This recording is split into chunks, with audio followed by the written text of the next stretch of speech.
Hello everybody, and welcome back to the Painscreek killings. Let's do a quick little review before we get going. Well, we'll hit continue first, because we have some information that's in the game that could probably help us. But anyway, we're still in the mansion. Alright.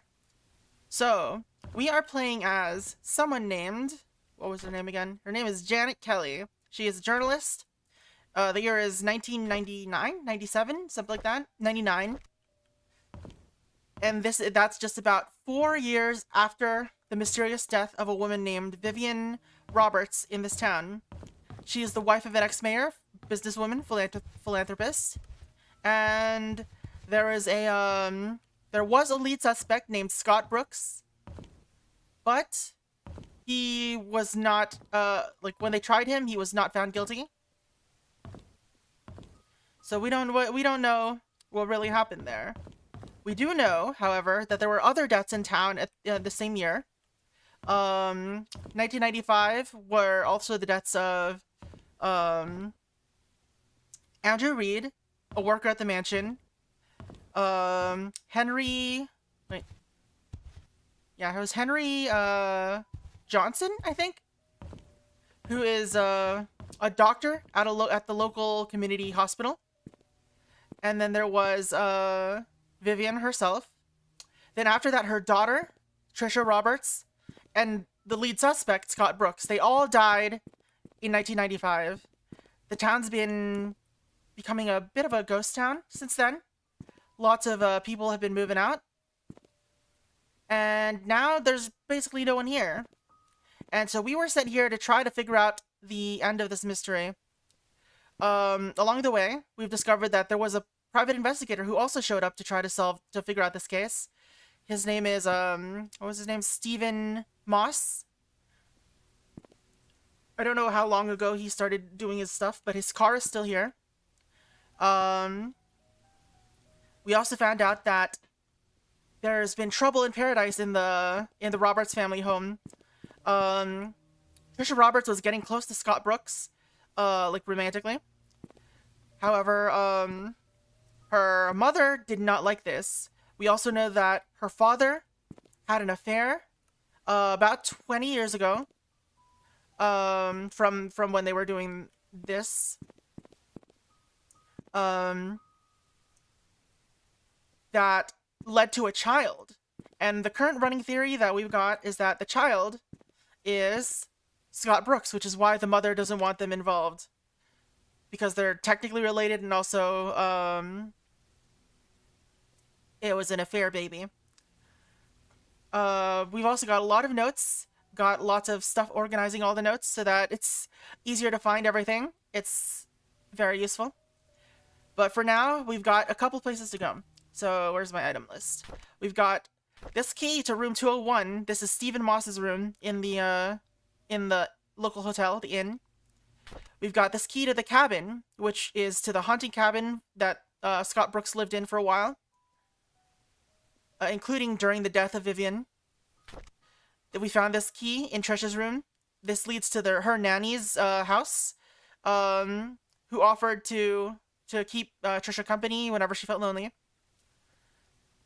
And this is the key to the butler's house. We've had this key for a long time. We just never knew where the butler lived, but now we know. So we can, in fact, go to one of these 4 places. And let's go to the butler's house first, because we've had this key for the longest time. So the butler's house, let's see, mansion security room. Butler's house is 31 Silver Lake Boulevard. So let's head over there. So Silver Lake is down this road. I already forgot the number. It was like 31, 37, 31.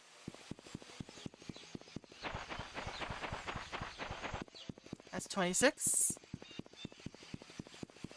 That's 29. This will ask me to leave town. No.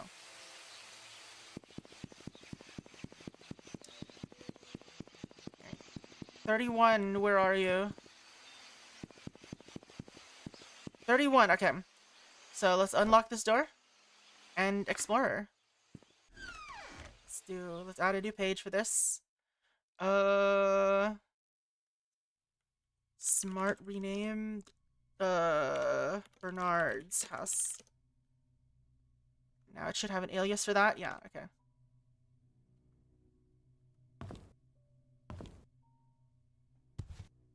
I guess, let's also add locations, within, in, Painscreek. Alright. I don't think we need anything else for now.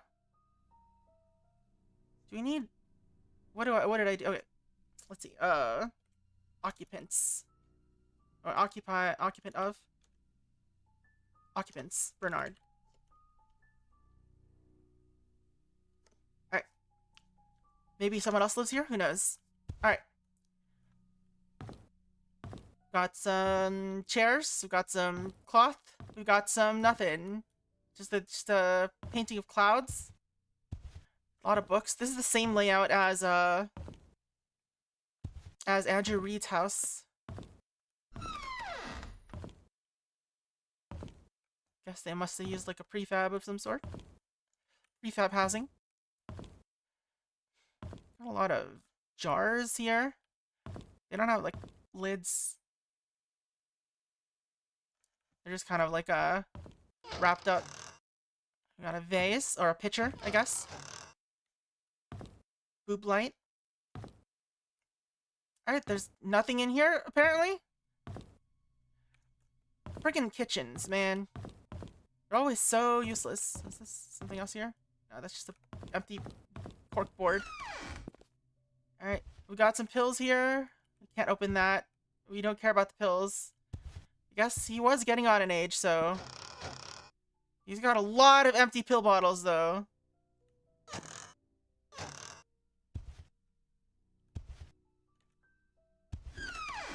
Nothing here. Why are there two lights here? What? Mop. Alright. So far, this has been pretty unfruitful. It's locked. It's got some rifles in it. He was a hunting partner for the Roberts. Alright, I guess I'll make a note of that. Wait, can I unlock it? Is it unlockable? There's no unlock option, so I guess I don't have to care about it. A knife is missing from this case. How can... Oh, I guess there's only one knife. The knife is missing from this case. Alright, notable things. A knife is missing from the downstairs. What room would this be? What would you call this room? Trophy room, I guess?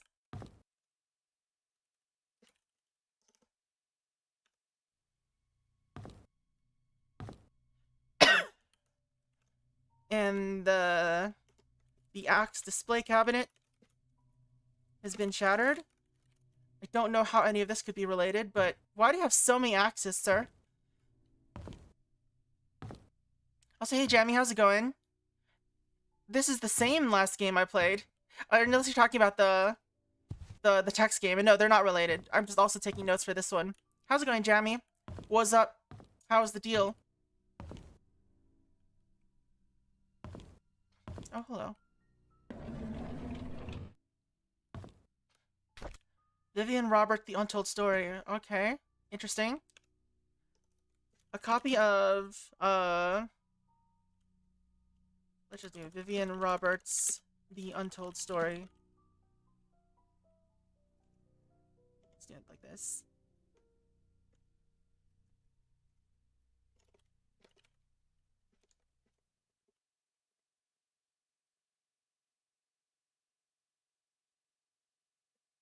Copy of Vivian Roberts' The Untold Story is in the trophy room.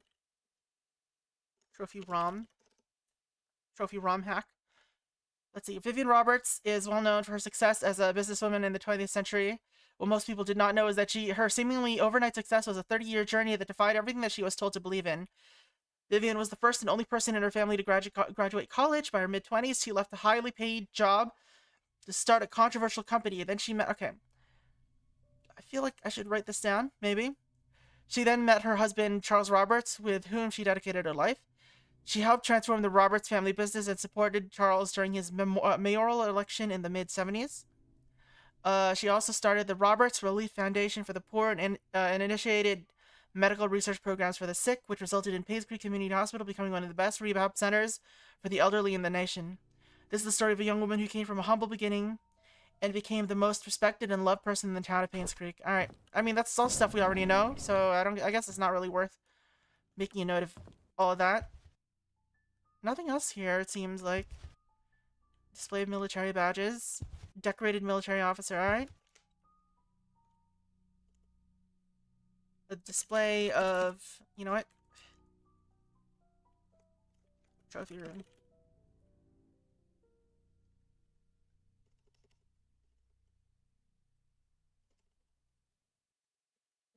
Display?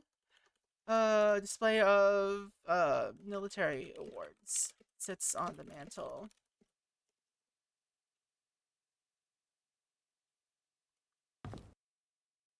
Alright. I don't think there's anything else. Are these locked? Yeah, these are locked. Alright. So far, this house has been a bit of a bust. Not gonna lie. But maybe the upstairs has some interesting stuff. This is locked. This is not locked. Can this be unlocked? It can be unlocked. Alright.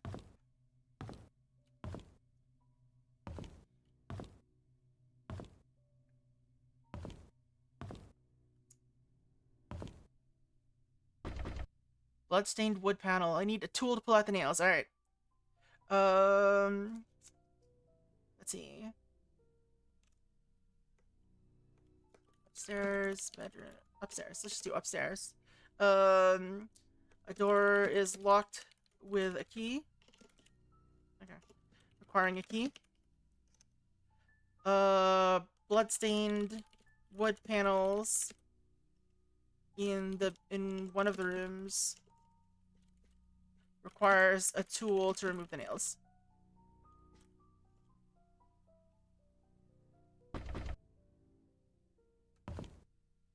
Alright. Guess there was nothing here for us just yet. Hello. Random dart? Oh. You got a bullseye. I feel like playing darts on your door is probably not great for the door.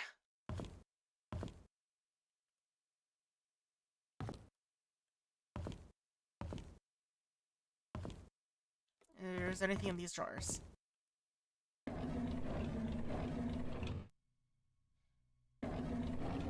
Hello. I can't examine that? What do you mean? We got a diary. Of course we got a diary. Bernard's diary. Diary is, right, author is Bernard.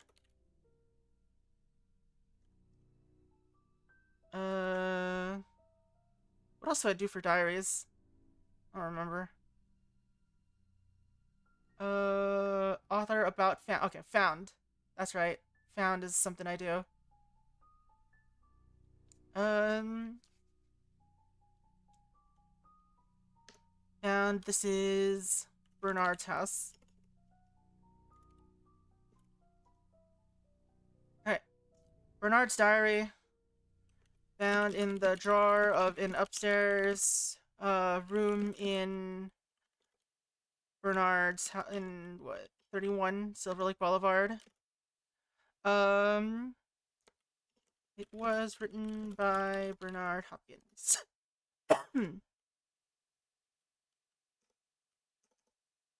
Alright. What do we got? January 1994. Okay, this is recent.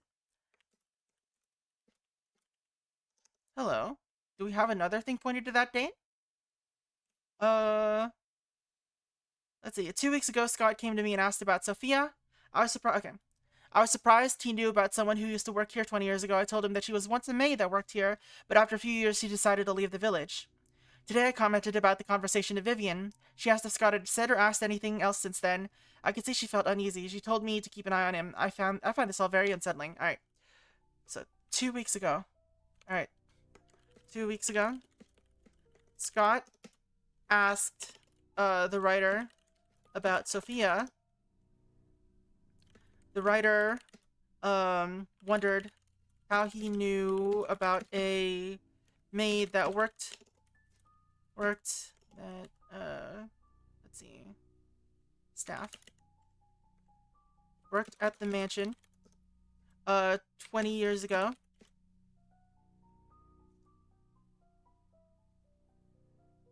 Let's see. He told Scott. Also, hello, Frostnya. How's it going? Hope you're having a good one. Like the bot said. He told Scott, that... What is it? She left the village some years after being hired. Vivian was uneasy about Scott asking these questions and told the writer to keep an eye on him. The writer finds this all suspicious. Alright. January 19, 1994.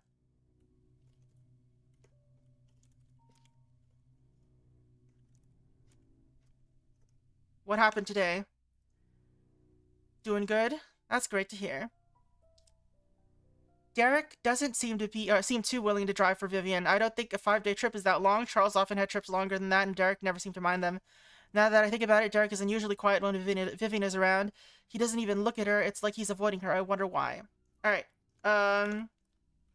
Derek has been, doesn't want to take a, what was it? 5-day?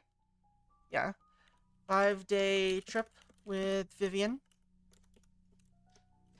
He feels uneasy, or he seems uneasy around her recently.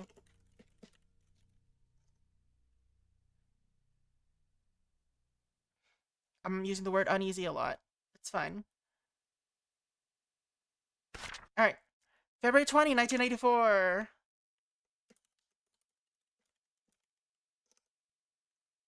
I've noticed that Vivian has been getting increasingly paranoid whenever she sees Scott, to the point of being upset by his presence. She asks Charles to have someone replace Scott, but Charles kept him. He likes the boy. Maybe those hunting trips really bonded them. Vivian has been getting very, what was the word they used? Paranoid around Scott. She asked Charles to get rid of him, to replace him. But Charles didn't, because he likes the boy too much. The writer guesses it must have to do with the hunting trips. Alright, March 2, 1994. It's Dad's death anniversary today. I can't believe it's already been more than 2 decades. Alright. Death anniversary of the writer's father. 20 years ago.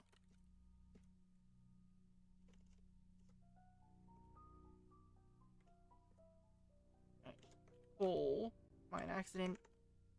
20 years ago.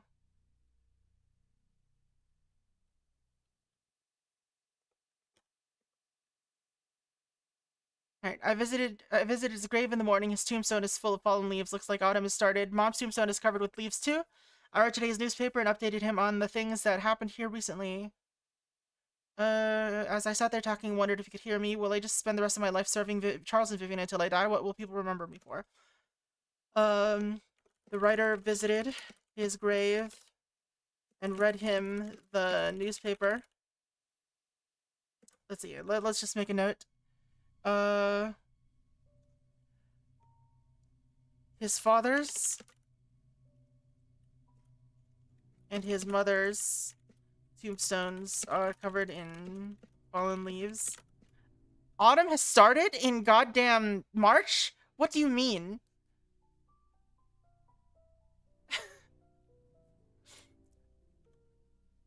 Yeah, I'm basically using a note-taking app for this, yeah. I mean, this is like not part of the game. This is just like this is Obsidian. I'm just using it because it's helpful. That's why you thought it was part of the same game. That's why. Okay. It's just a note-taking app. Let's see.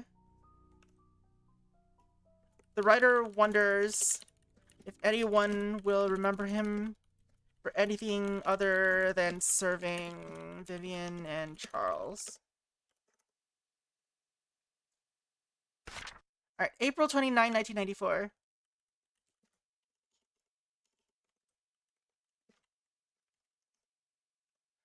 I saw Scott and Trisha today. They looked happy. I almost envy them. I think my chance at ever having a relationship with someone is over. What would my life be if I had accepted Angela? I don't think we would have been happy. She wasn't my type anyhow. Who is my type then? Vivian? I don't know who. Sir?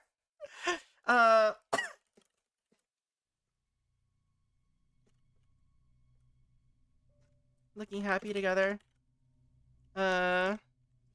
He wonders if he missed his opportunity for love.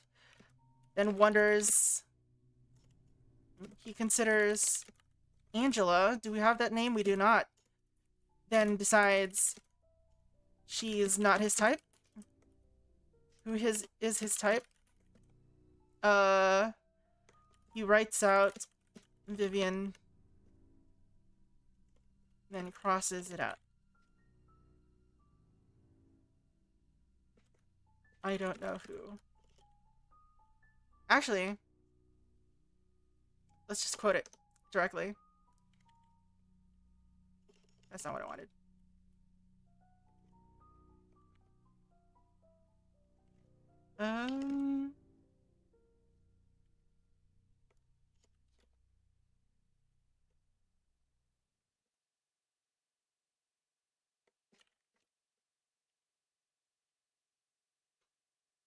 Yep, I think that works. Alright, there's nothing else in here. We do have a note here. AOL password? What do you mean? Alright. Notable things. A notepad. Scribblings on a notepad.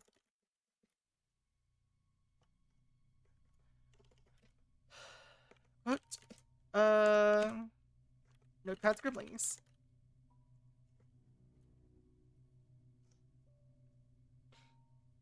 The AOL. Excuse me. How do I do underlines in this?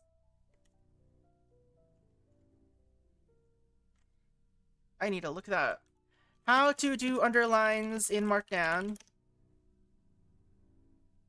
It doesn't have a defined syntax for underlines. Alright. Whatever. Fine. What is it? AOL password. Does that even work? It does work. Alright. 74TY V exclamation point hash RJD. Study room lock desk tint. Why?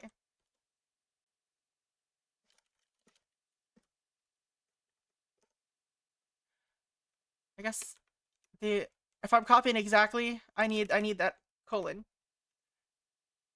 This also has a colon. I just couldn't see it.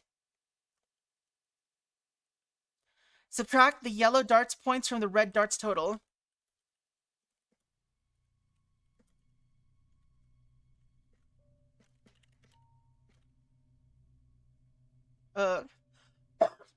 What?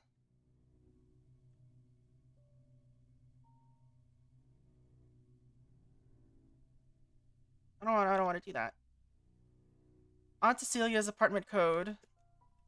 Who's Aunt Cecilia?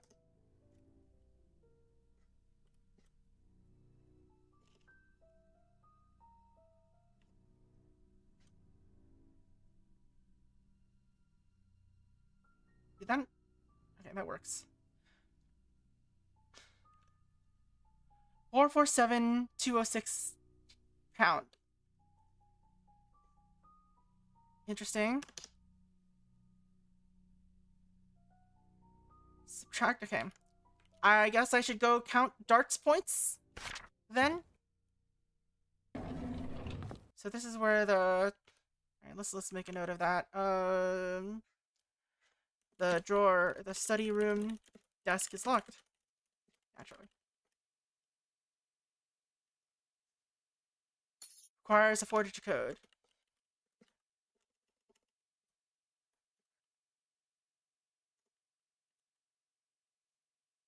Recours. Alright, cool. So let's count some points. Was there another darts game somewhere here? I missed one.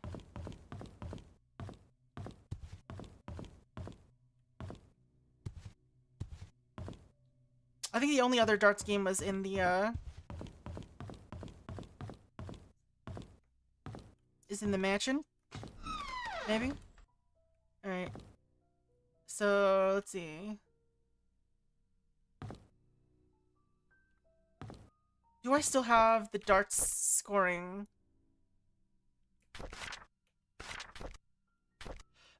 Well, whatever. Doesn't matter. So let's see. So that's 60.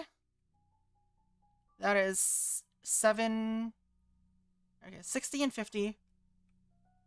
That's 110. Minus, wait.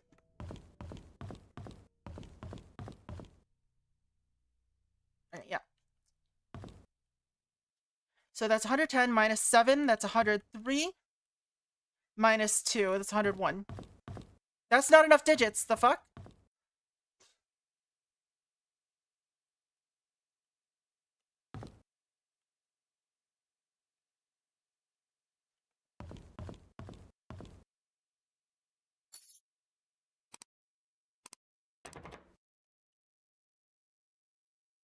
What? Do I have to do both? Alright. Let's just record.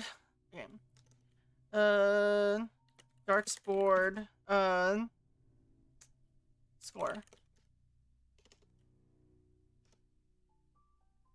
Alright. Darts are in the dartboard.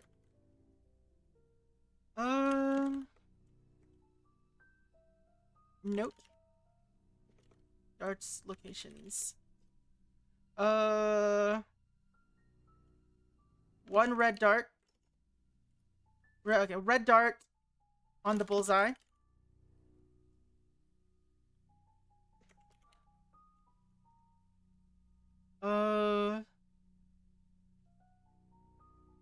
Red dart on the 20.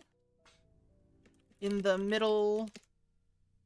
I guess in the, I'm gonna call it the X3 spot just for now. I'm not sure if it's actually ×3 spot, but okay, in the middle bonus spot in the, yeah. Yellow dart on the 2. Yellow dart on the 7.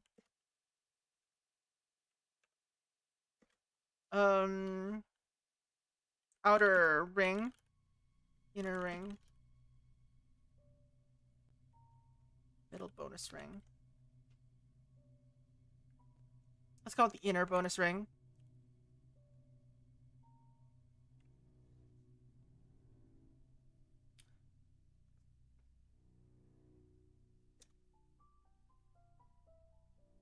Alright. Let's see if we can find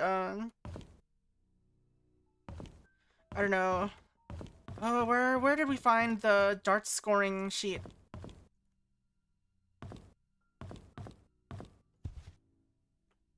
I think it was okay. We're going back to the mansion, I guess.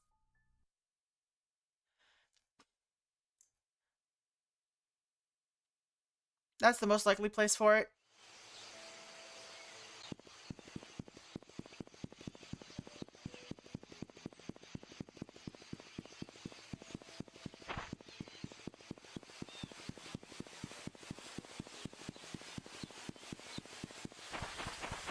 How frustrating that this character just doesn't take...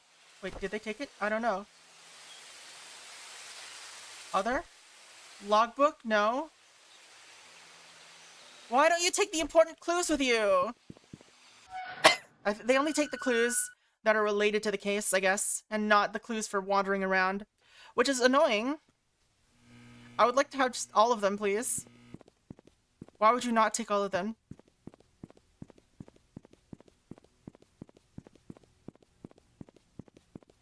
The question is, where was this information hiding?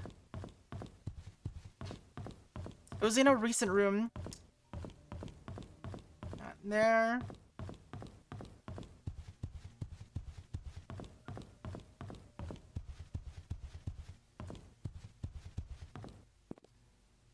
Don't think it was in here. I mean, it could have been.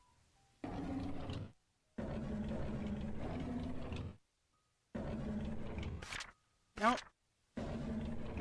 Forgot to make a note of where it was. I'm so sad.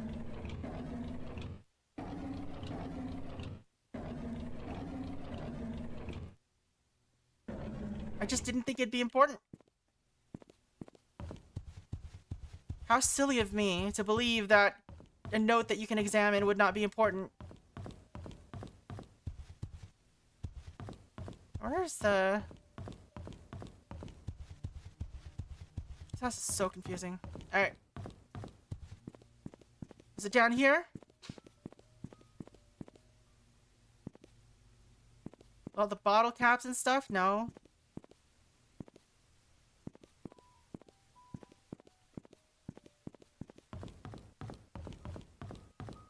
Maybe it was in the hospital?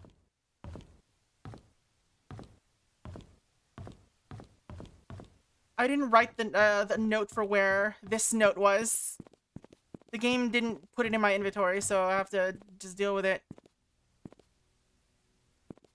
I know there was a dartboard somewhere in here. Just don't remember where. Well, maybe not in here, but like in some location.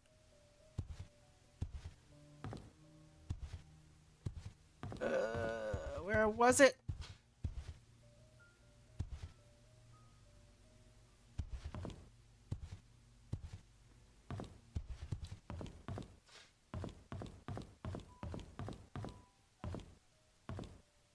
Don't remember where the other dartboard was.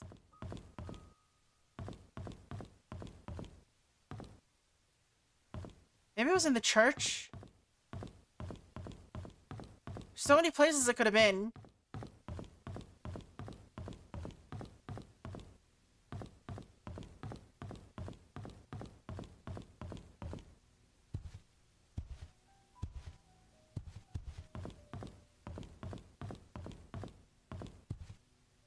Boring for that. I guess it must be in the... That's still locked. Guess it must be somewhere else. That's still locked. Where did I put this? We explored a lot of places yesterday, so... I kinda don't want to hunt for it, but I guess I'm gonna have to.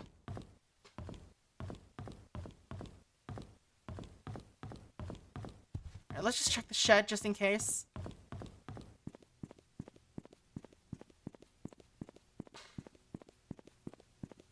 But I doubt it's in here. I still don't know the deal with the chess pieces just yet. We don't have to do this eventually. Shovel and wrench.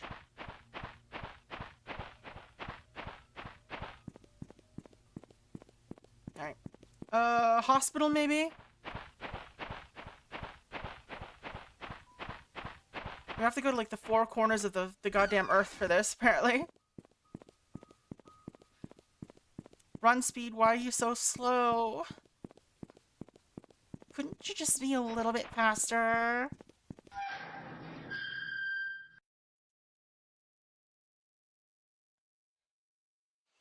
Alright.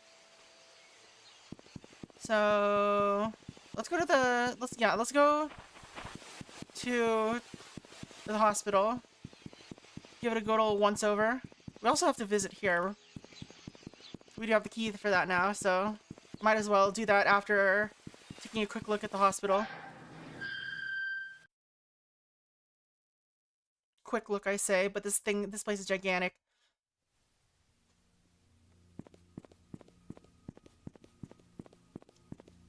Alright. Please be in here.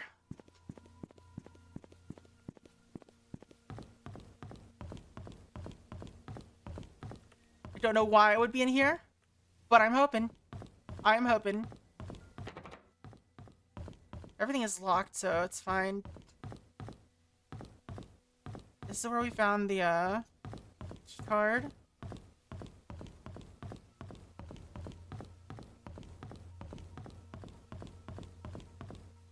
Operating room. Kitchen where there was nothing.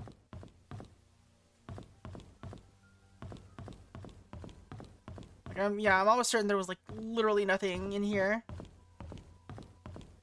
Why even let us explore? Why even bother letting us explore?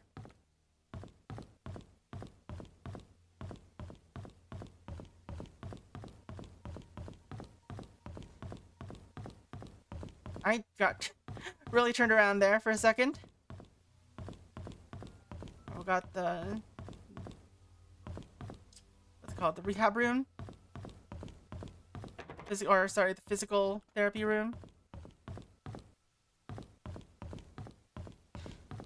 Why would the darts board be in here anyway? Why did I think it would be in here? Because I couldn't think of any other place for it to be in.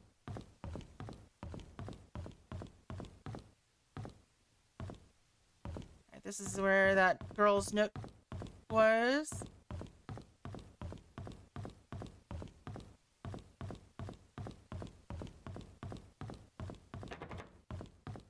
Alright, guess it was not here. Alright, let's be smarter about this, I guess. We'll look through my locations list. See what seems like a good spot for it. Could also still be the church. Could also just be a place that I missed in the let's see. So we have not gotten here yet. Tyler's home, maybe. I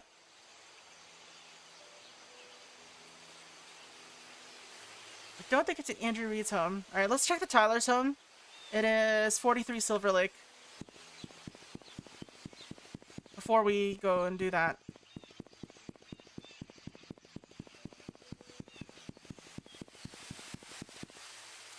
I don't remember where 43 Silver Lake is. It was next to the church.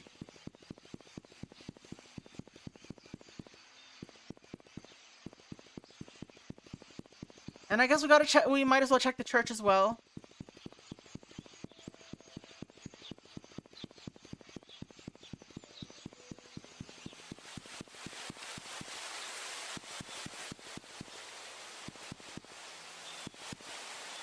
Where's 43?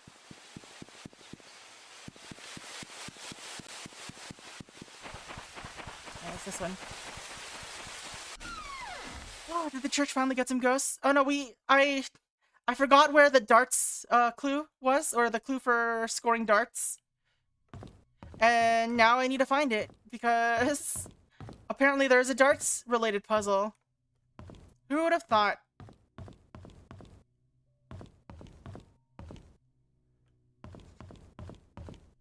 Do you remember where it was, Splats?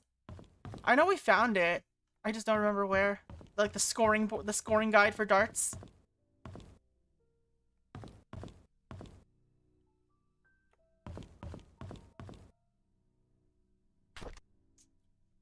I want to take this.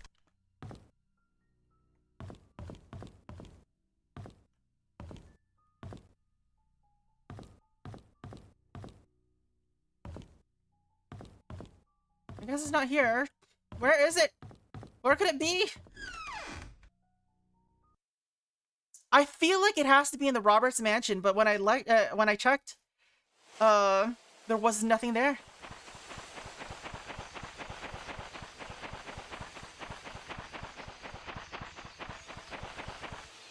So I'm a little confused.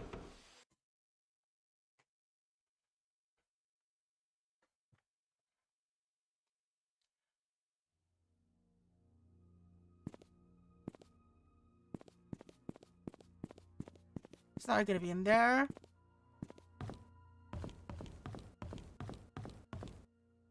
Because I also remember seeing a darts board. But I don't remember where that is either.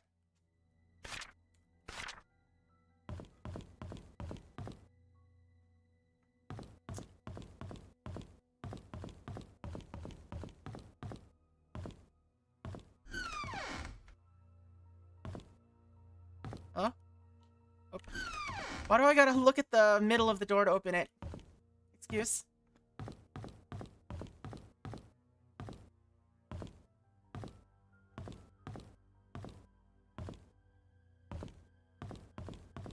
Where is it?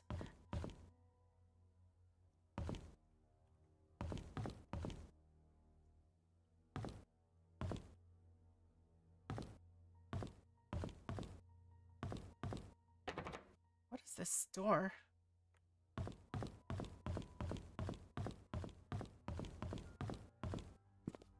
Let's check the storage room. I doubt it's in there. It wasn't early game, was it? Like, it wasn't secretly in Anne's courtyard, right? Because we haven't been there since forever. We do need to go there, but I really want to figure out where this thing is before I lose track of it.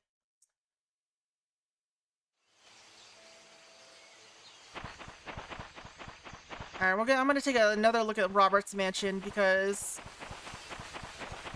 there's not really any other places to go, right? Locations. There's the shed, the study, security room, the garage. Could it be in Andrew's home? I doubt it. Scott's room, safe, Tyler's home.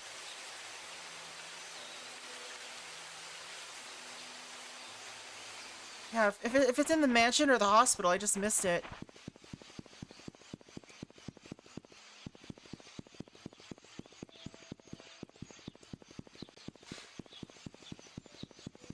I was just in the garage and I didn't see it, but maybe I was just blind.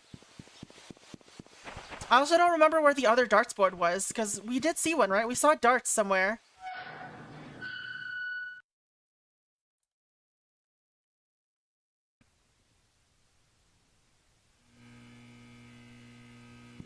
Why? Why we gotta hunt for a random note? Like, theoretically, it should be normal darts rules, but I couldn't solve the puzzle with just that, so...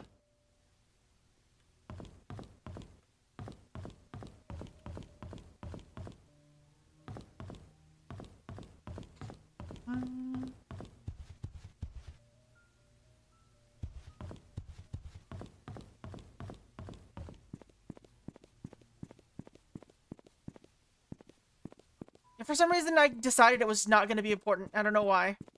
I was silly, apparently.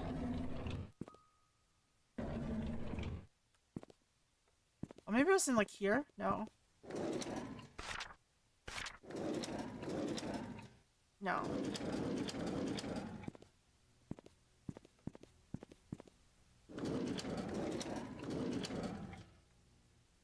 What is that? Oh, it's the spill. I asked that before.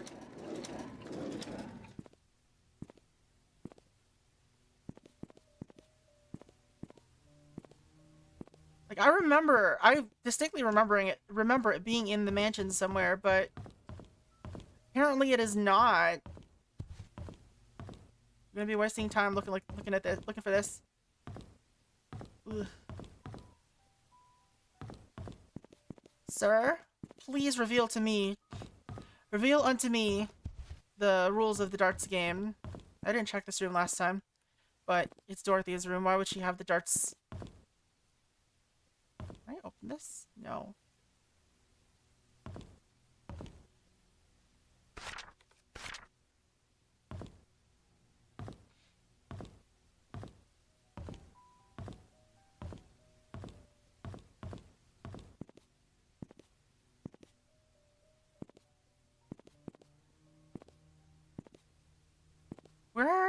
Where?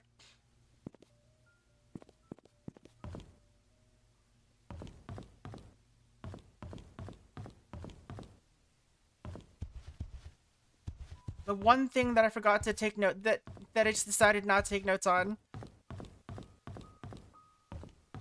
How frustratingly silly.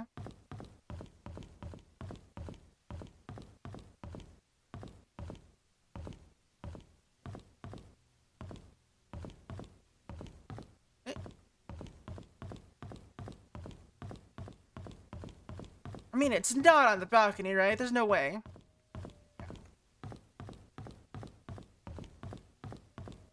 I just don't remember where we saw the darts board.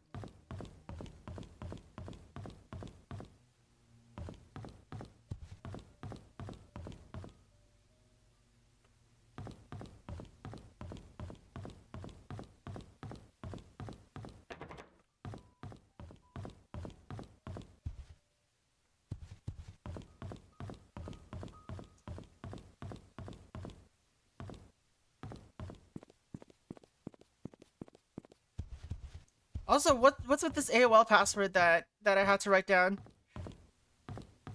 What computer are we using where we log on to the AOL password?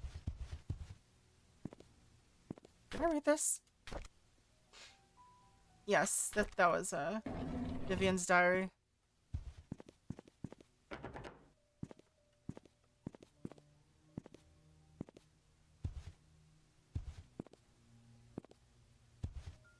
I still don't know why this is examinable. This is odd. Why should I be able to examine this?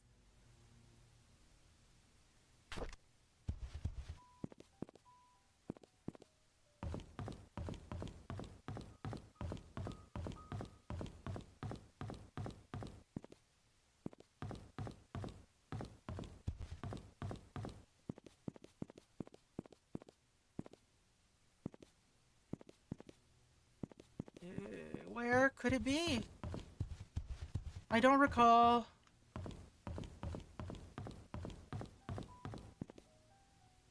It's not out here. It was definitely inside somewhere.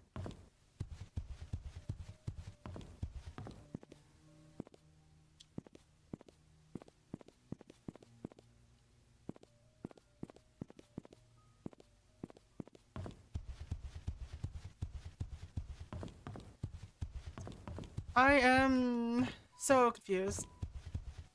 Also need to blow my nose. Hold on a second. Give me a moment while we wait for leaving this area. I don't remember where it is.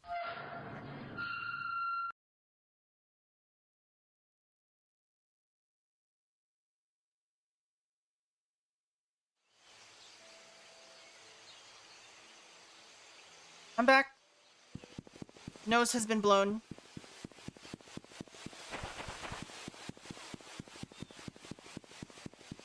I guess we'll take a break from this. No, we're not taking a break. We're gonna take a break from it. Are there any places that I've been recently? Like any new places? There's the Moon Cafe. Let's go to Anne's Courtyard, I guess. Maybe there's something here.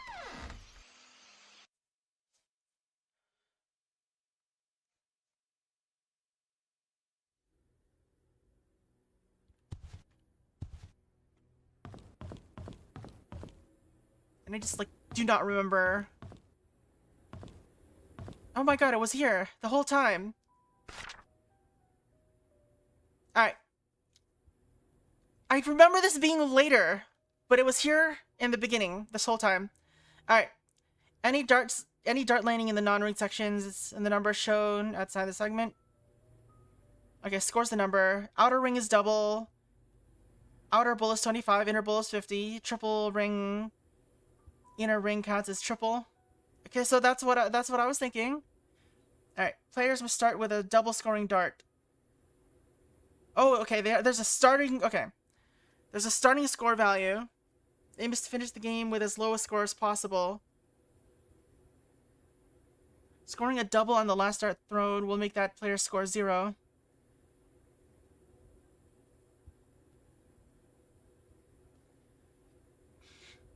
Alright.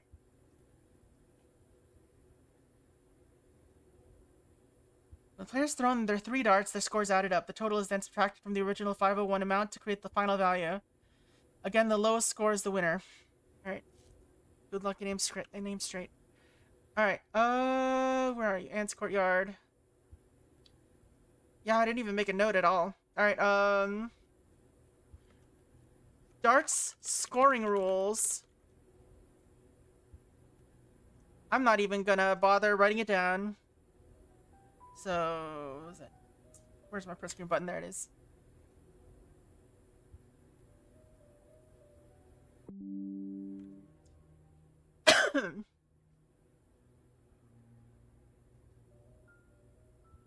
Let's see. And also, just in case, let's write what's going on with the start board.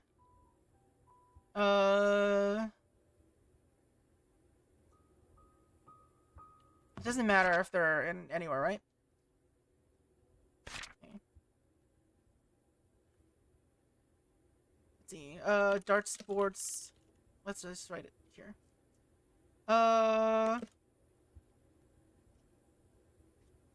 Darts board scores.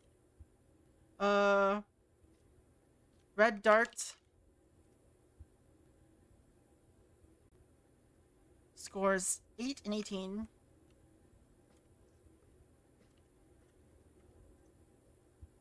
Yellow dart scores 15, double 15.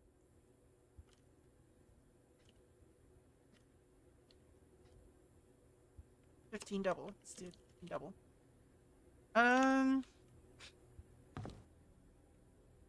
Okay. Alright, we found that. I don't have to worry about that anymore. Let's go upstairs and visit Steven's room.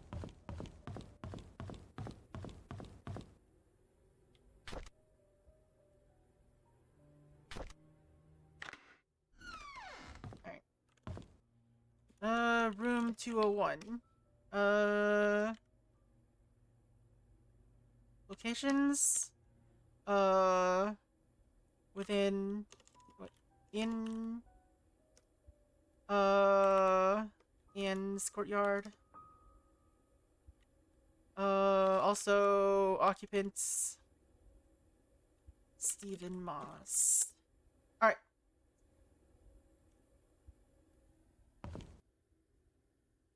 Anything of note in here?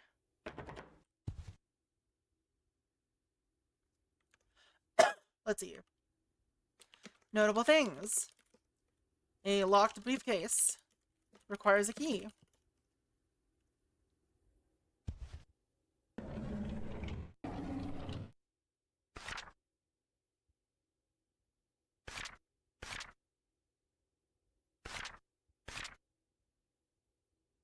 Hello. Is this the cabin? All right, let's take screenshots of all this.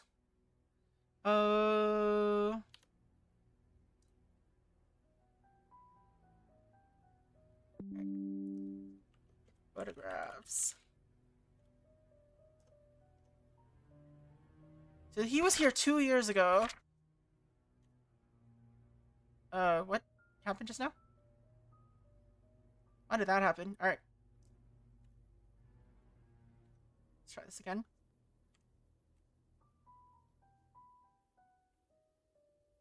There we go.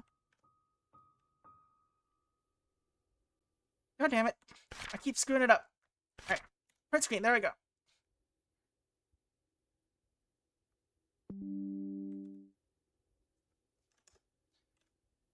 And the last photo was this.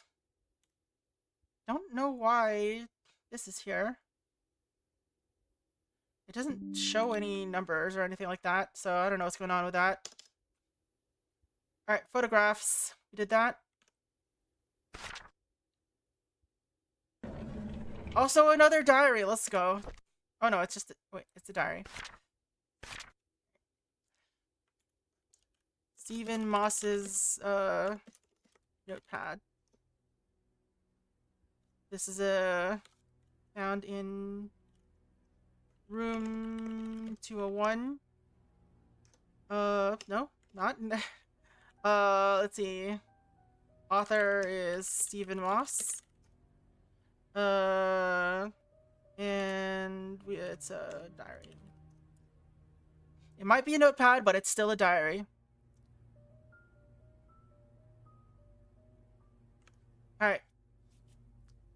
Let's just quote this directly, I guess. Let's see.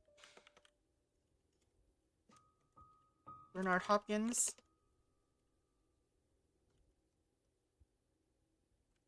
"31 Silver Lake Boulevard.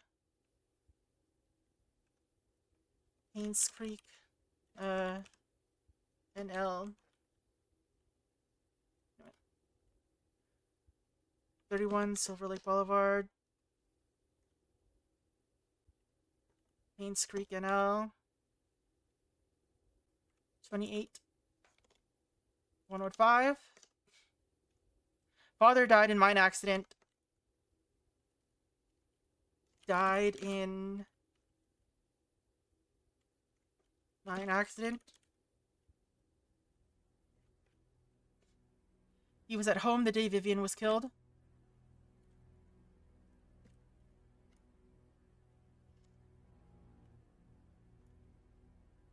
The murder of...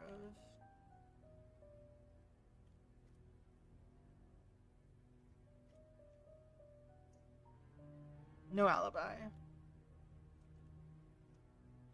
You know what? Alright, next. You know what? Let's do this like this.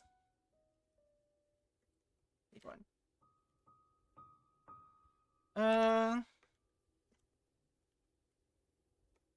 Page 2.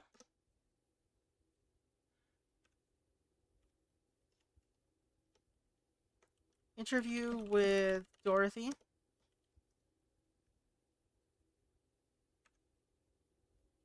Interview with Mary. Come on. Mary. Hello? There we go. Tomorrow at the Moon Cafe.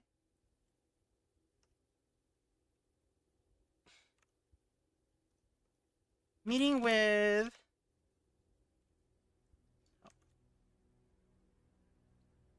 Sheriff? No, not Sheriff's Diary.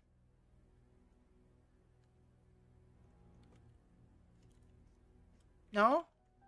Stop autocomplete, please. Sheriff at the outpost. What's the outpost? Oh, at the...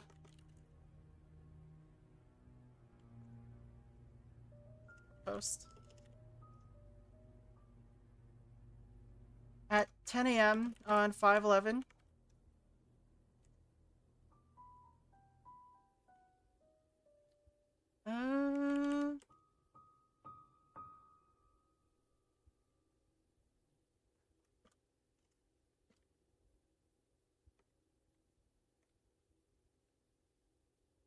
He mentioned wanting to show me some files.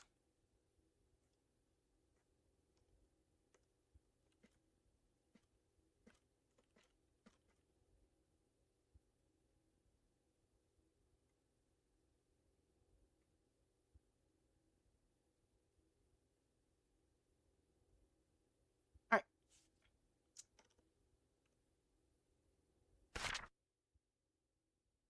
Okay.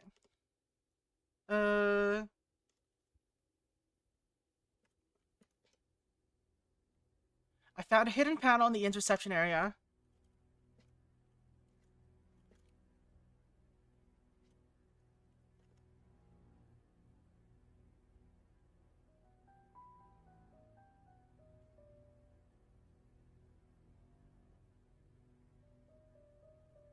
It's part of the counter. It's hard to open, or it's hard to pop open.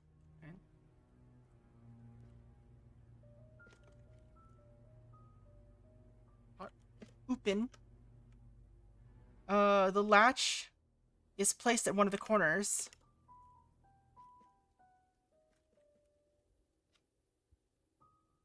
There's some interesting stuff they hide in there. There's some interesting stuff they hide in there.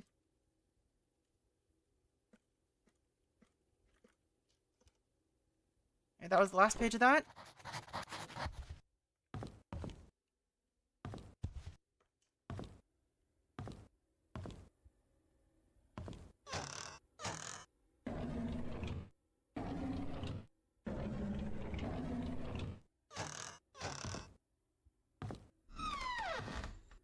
In the bathroom.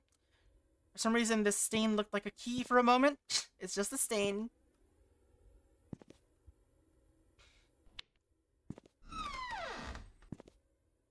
These lights are positioned really high.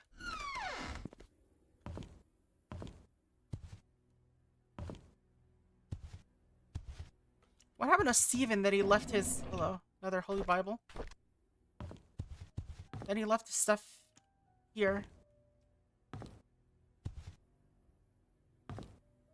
Something going on in this town. So I'm actually gonna move this into let's see.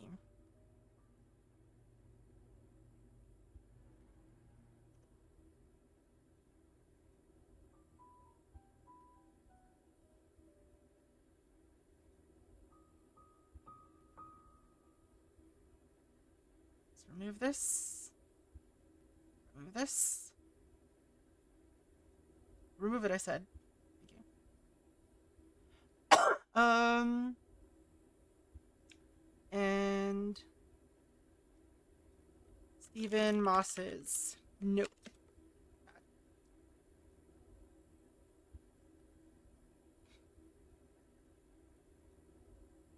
Alright.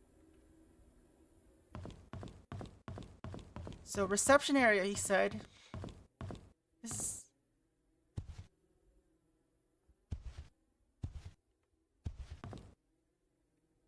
Where did he say it was? It's part of the counter. It's hard to pop open. The latch is placed on one of the corners.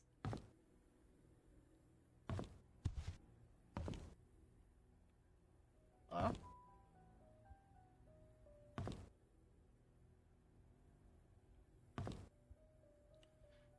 You could have taken a picture of it, Steven! Also, you got some darts here.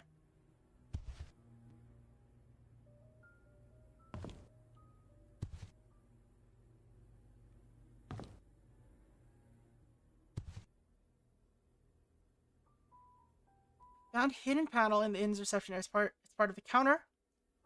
One of the quarters.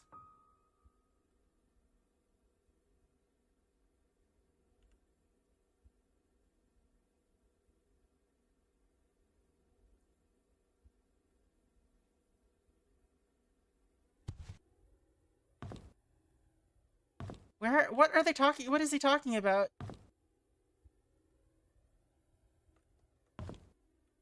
It's part of the counter?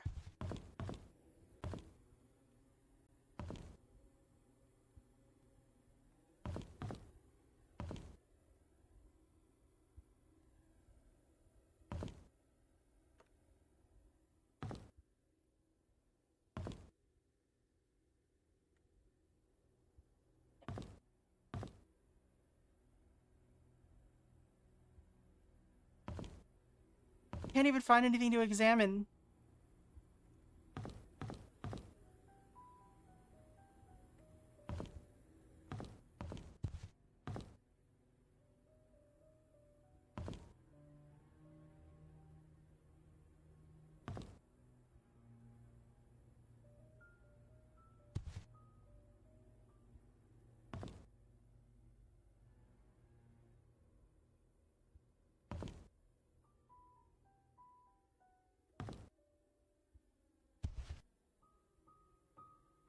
Why did you not take a photo of this, Steven? I don't know what to look for.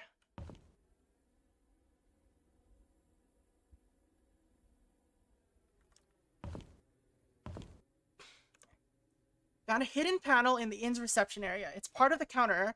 It's hard to pop open. The latch is placed at one of the corners. It's part of the counter.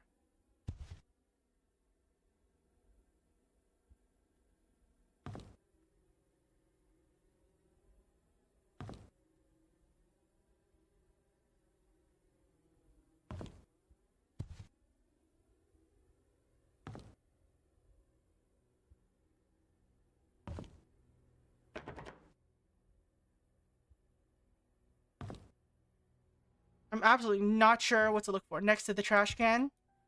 I mean, it could be. I just don't know where.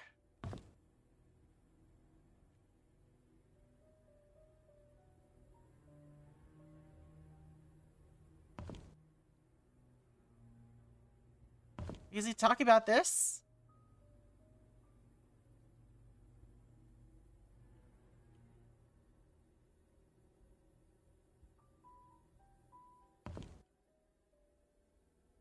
Feels like it's the only place to have a secret, or like to be able to have. Yeah, the only place that has space, but this model's in the way.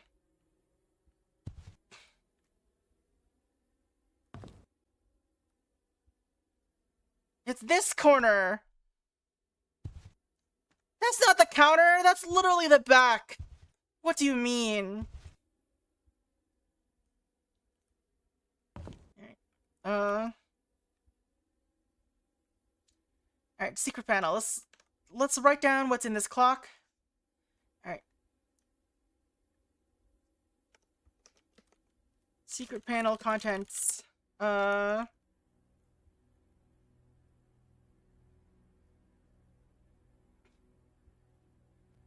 Let's see.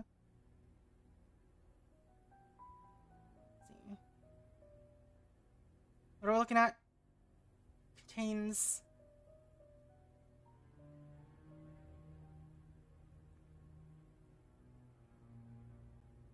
All right.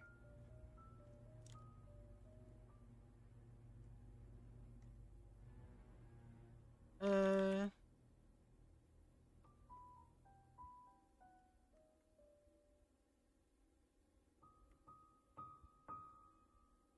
you go.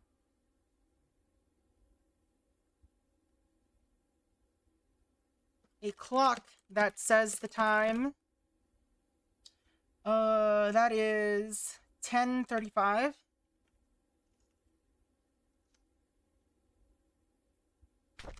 A plush rabbit. A rather large plush rabbit. And of course, a diary. A logbook.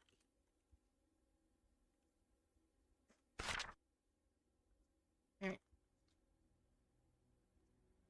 So this is Anne's courtyard log.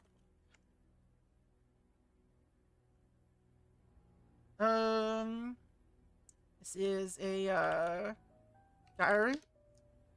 This is, I don't know who it's written by, but it's found in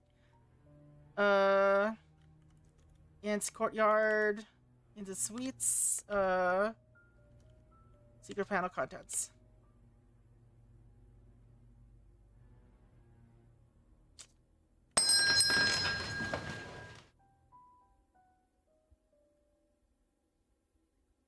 Welcome in, Fire. How's it going?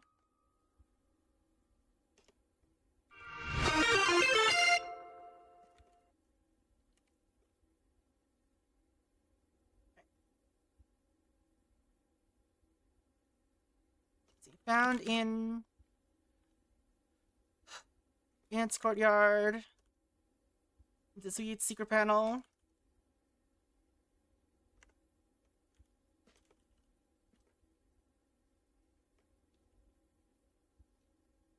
We don't know who it's written by. Alright. March 20, 1997.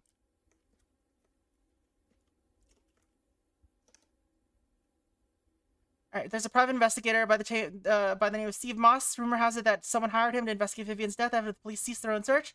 It's a tragedy that Vivian's murder case was never solved. Alright. Steve Moss shows up in town to look into the murder of Vivian Roberts. The writer believes was a tragedy that it was never solved. Alright. April 9, 1987. Everyone just friggin' keeps the most sparse logs ever. I saw Matthew today while he was cleaning the church. He looked thinner than he used to be. We talked for a bit. He told me that he'll be leaving Painscreek soon as the services won't be needed anymore. I think the recent deaths in Painscreek affected him tremendously, not to mention the tragedy that befell his adopted son, Scott. Even now, no one knows what really happened. None of the cases were ever solved. Sometimes I wonder if Scott did kill Vivian or was just unfortunate and wrongly accused. Alright. Writer sees Father Matthew Brooks around. He's looking thinner than usual. He says he will be leaving soon, since nobody needs his services anymore.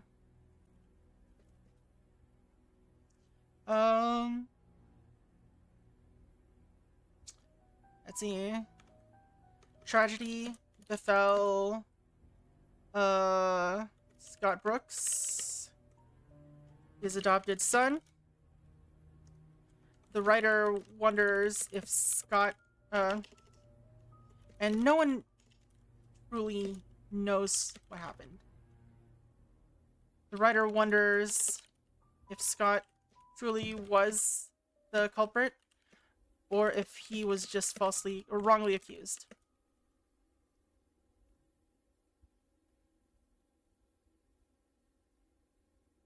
Alright.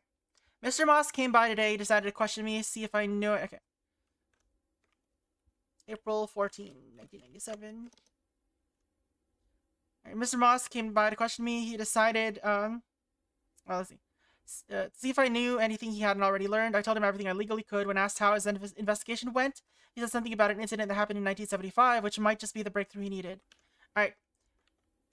Stephen Moss questions the writer, who says everything they legally could. I assume this is Rosalie. He mentions legally could. He mentions what is it? That an incident in 1975. Is this the coal mining accident?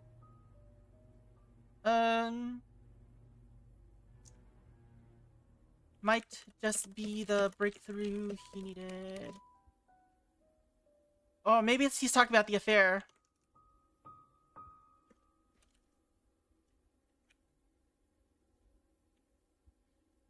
As he left, I could not help but wonder if it had anything to do with the mansion maid who left Painscreek.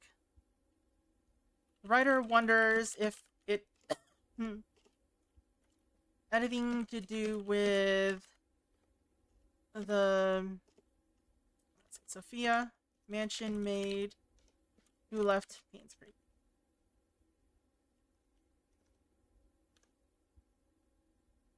Alright, so nothing particularly new here. I guess we need to go to the cabin and Dorothy's house.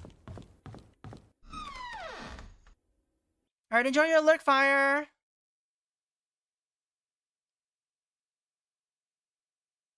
Sorry, this game's taking up all my brain power, so I might be missing a lot of chat. Alright, let's go visit Dorothy's first. Then we'll finally go to the cabin. Scott's in the ground. There's no way we'll run a DNA test on him.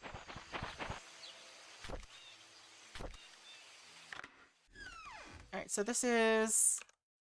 40 Black Pine Road. Alright, so, smart rename. This is, Dorothy's house.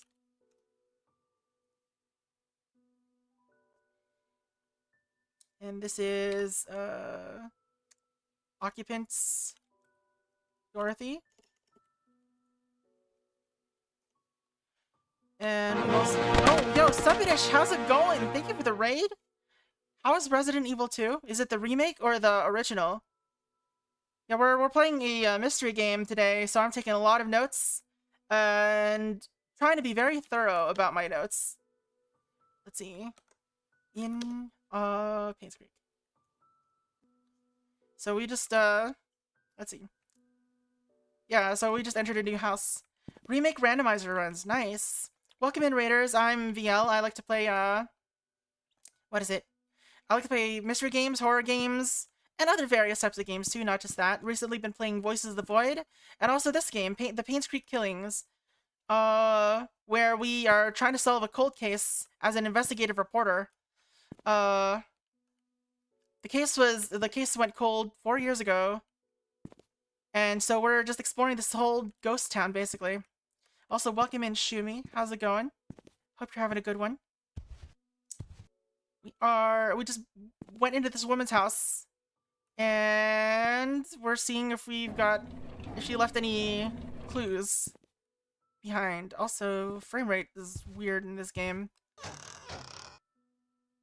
Hang on. Helping and serving others in the name of God. Cool. That's not going to be useful for us, I don't think. I started playing it like December, and I got through the story mode. I finished going through the story mode just last month, I think. Beginning of this month? Last month. It was last month. But I haven't really played much on the latest update yet, so maybe we'll start a season 2 soon. It's scriptures by Reverend Keith. Alright. Notable things. Scriptures by Reverend Keith. In the drawers? In the drawer of what? What room is this? Of the study, I guess?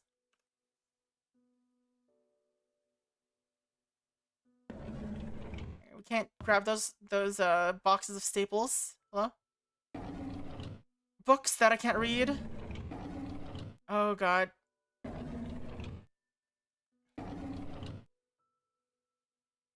So I can't examine the glasses, but I can examine this diary, of course. Dorothy's diary, 1975.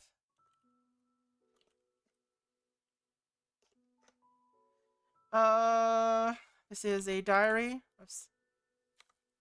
All right, found Dorothy's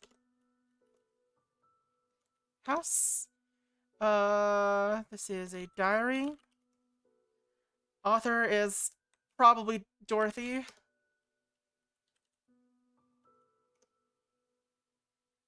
Let's see. Right. I don't know why I keep doing this. Found in 40 Black Pine Road. Written by Dorothy Patterson.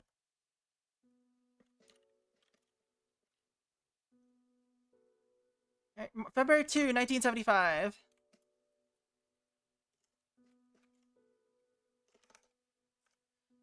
Charles asked something of me today. He asked if I would be willing to stay with Sophia, that he'd arranged to have a house rented out a little ways from the mansion. I told him that I would help, but that Sophia's pregnancy will eventually show. There's no way of hiding it. He seemed very worried. Did she know? Did she know about the affair? Let's see. Charles asked the writer to help take care of Sophia. The writer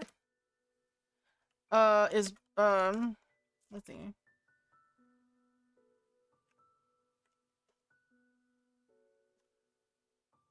in a house a little ways from the mansion.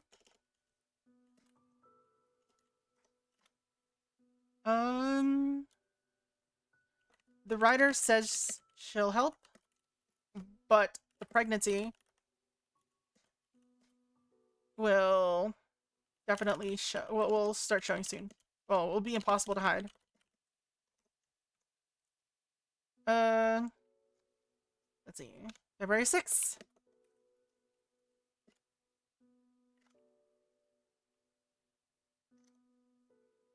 Charles came up to me and expressed his gratitude for taking care of Sophia. He said he will be covering all the necessary expenses. He told me not to tell anyone about it. As for Sophia's growing belly, when the time comes, I am to make up something about her running errands outside of Painscreek. I'm not sure if that'll work. Charles thanks the writer for helping take care of Sophia and says he'll take care of all the expenses.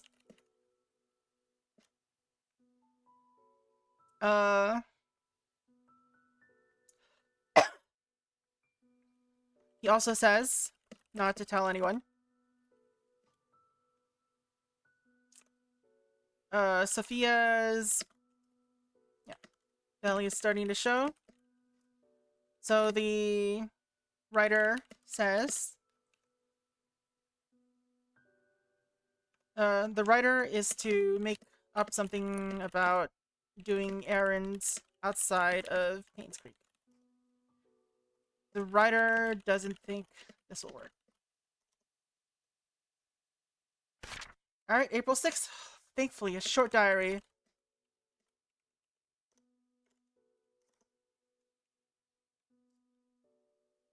Sophia's 8 months into her pregnancy. Her belly is big now. I asked her how she felt. She told me she's happy and feels hopeful for their future. She said it would be best if the baby is a boy. I can understand why she's thinking that way, but I can't help but wonder how Vivian will feel about it all. What will the ramifications of this be? Alright.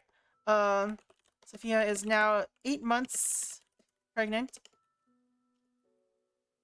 She hopes and hopeful for the future. She hopes the baby will be a boy. The writer wonders if how Vivian might react to this. Alright, that's not really particularly new information, except that we now know that Dorothy knew about the affair.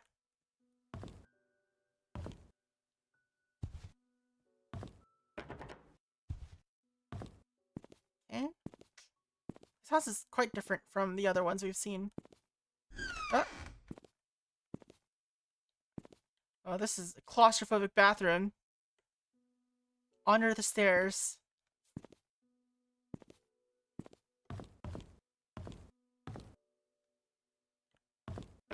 And this door's locked. This door isn't. It's another bathroom!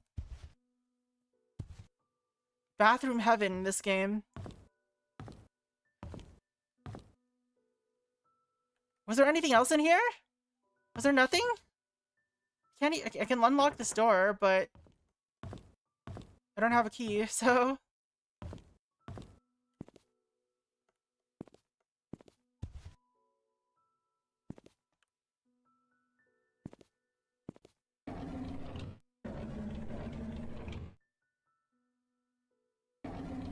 Cannot tell where this dot is sometimes. I swear. It's like a speck on my monitor. It's just hiding it sometimes. Except you still just can't see it sometimes. Especially in the very, like, design-heavy areas.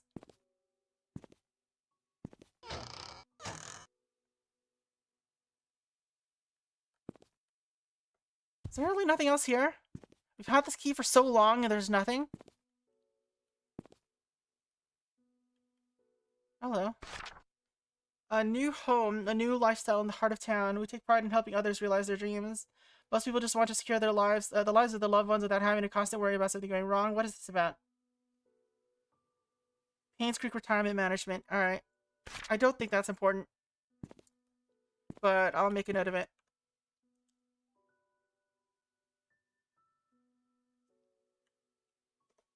an ad for Painscreek Retirement Management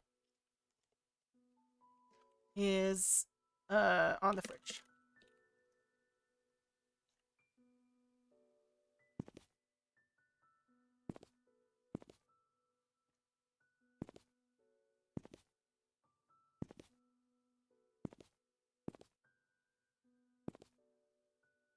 Actual fireplace in this house.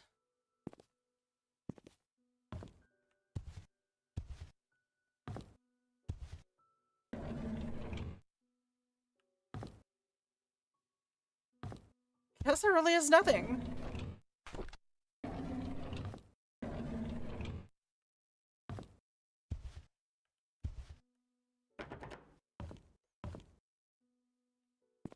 Alright, guess we're leaving here too.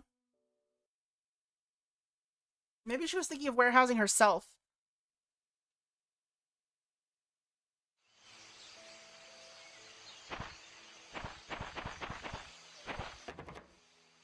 Can I even unlock this? No.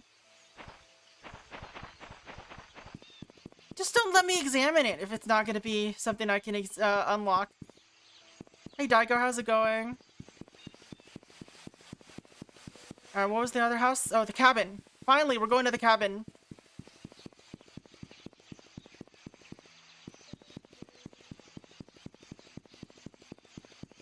These are all dead ends.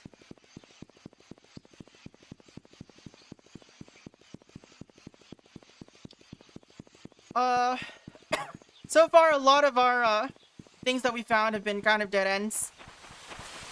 But, well, hopefully we'll find something interesting here. We've been looking for tools this whole game, and we've just not found any.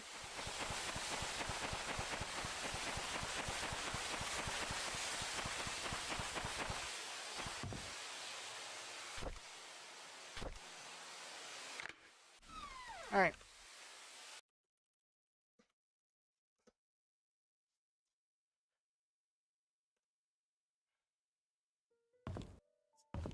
Bearskin rug. What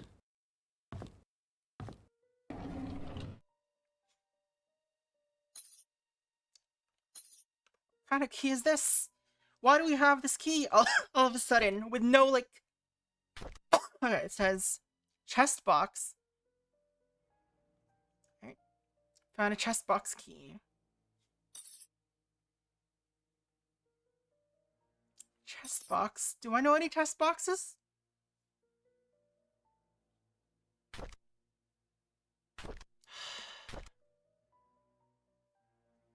Alright. What year is this? 1993.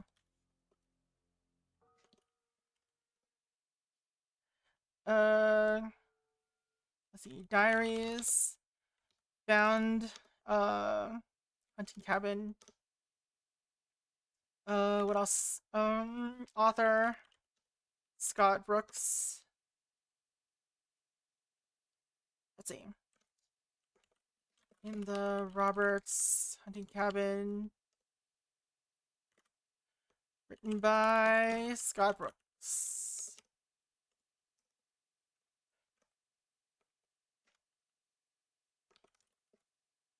I did that wrong. Alright, Sunday, February 14th. So it's Valentine's Day.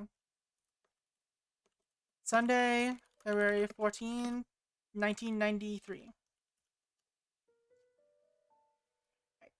Today's Valentine's Day. I wanted to spend the day with Trisha, but Charles invited me to go hunting. I was nervous, not because it's my first time hunting, but because it's with Trisha's dad. It turned out that I actually enjoyed being with him. I felt comfortable talking to him. The writer wanted to hang out with Trisha, but was instead invited by Trisha's dad to go hunting. He ended up, the writer ended up enjoying the time.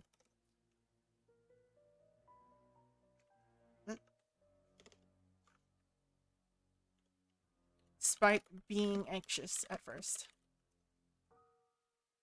Friday, June 18th.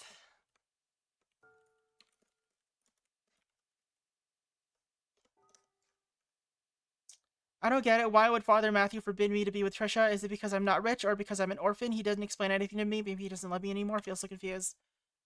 The writer doesn't know why Father Matthew is forbidding him from being with Trisha. The writer wonders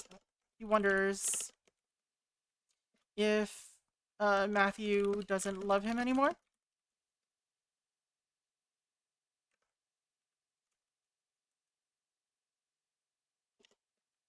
Or if it's because of his status.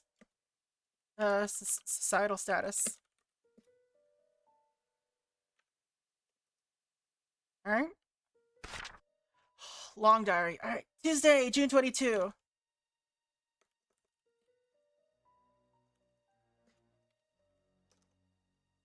We quarreled again today. I couldn't stand Father Matthew's preaching attitude, so I yelled back at him. I know I shouldn't have done that, but I'm so frustrated. Father Matthew said that I'm not an orphan. What does that mean? Does he know who my parents are? I pressed him to keep talking, but he wouldn't tell me anything after that. I need to know more. That's right, there was a photo album that's supposed to be in Dorothy's place that we haven't found yet. It's probably in that locked door. Let's see. The writer quarreled, fought with Father Matthew again. Matthew lets slip that the writer is not an orphan. The writer wonders if Matthew knows his parents.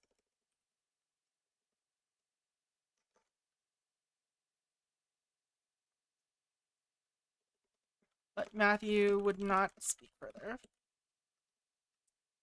Alright, Saturday, July 31st.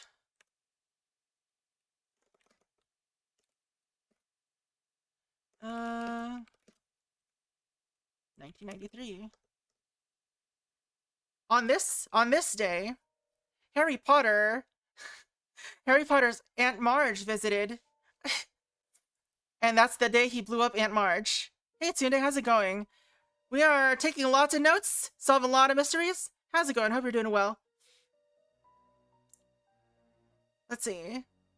When is season 3? Season 2? What season are you on now? Starting soon. And this past few weeks it becomes more difficult for me to talk to Father Matthew. Whenever we speak, he addresses only church stuff. I realized that I'm starting to avoid Father Matthew. Whenever he asks me how my day was, I don't feel like answering him. When I ask him about my past, he's always trying to change the subject. I feel so frustrated. Season 3. Alright. Let's see. Writer's relationship with Father Matthew is breaking down.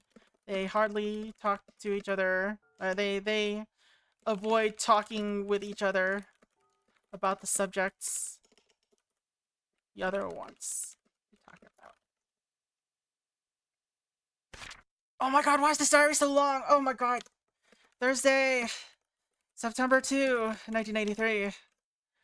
I moved out of the church. Father Matthew did not object, although he looked a bit sad. Mr. Roberts is kind enough to let me stay at the cabin if I'm willing to work for him as an assistant gardener. That way the mansion garden can still be well maintained, even when Andrew cannot make it. Alright, the writer moves out of Father Matthew, moves out of the church, I guess.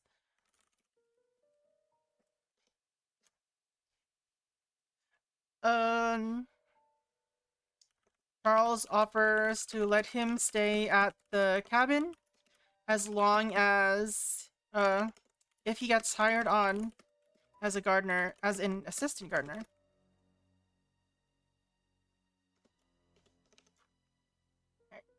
Wednesday, November 3, 1993.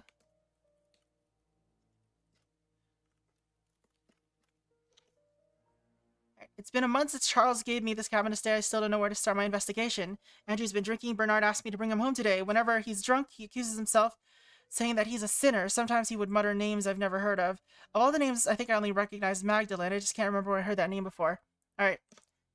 It's been a month since Charles let the writer stay at the cabin.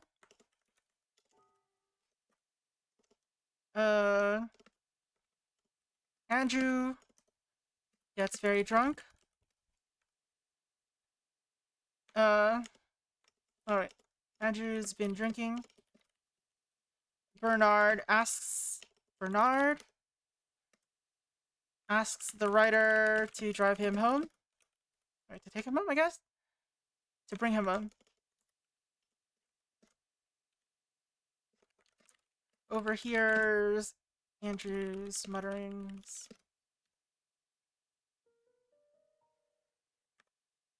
Accusing himself of being a sinner.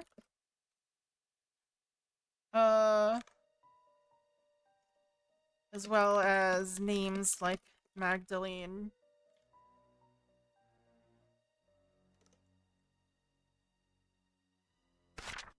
Oh my god, it's still going. Sunday, November 7.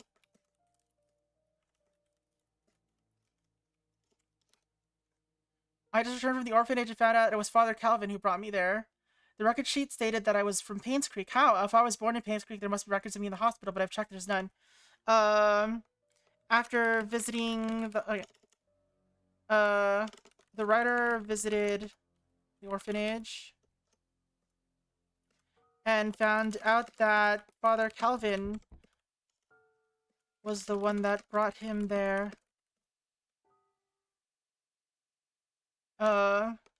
Recordings say he was from Painscreek, but he could not find record of himself in the hospital.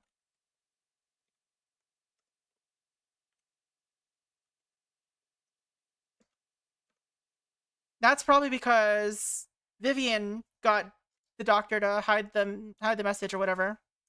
All right, Thursday, November 16.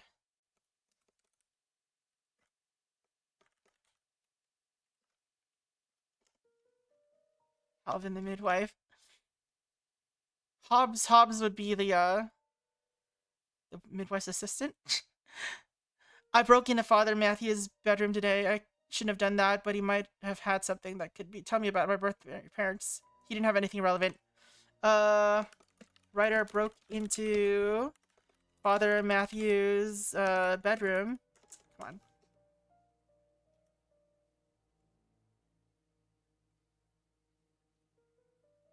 Find evidence, but found none.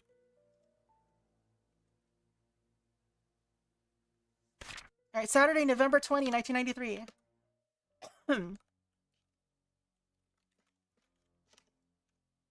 Andrew's drunk again. This is the 5th time I had to bring him home. It's getting quite annoying. As I let him down on his bed, he muttered repeatedly, "I'm so sorry, Sophia." Alright, there it is. Andrew's drunk again. This time he mutters the name Sophia.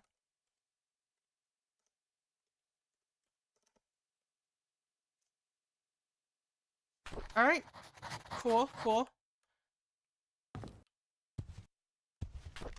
Master Carpentry. Daniel G. Jackson, work as the Master Carpenter, concludes the Working with Wood series in his final work, Master Carpentry. Here you will learn how to craft the most complex structures with just wood. Create puzzles, hidden doors, and hide secrets in plain sight with Jackson techniques. This is not a book for beginners, so prepare to test your skills and see if you have what it takes to be a Master Carpenter! Okay.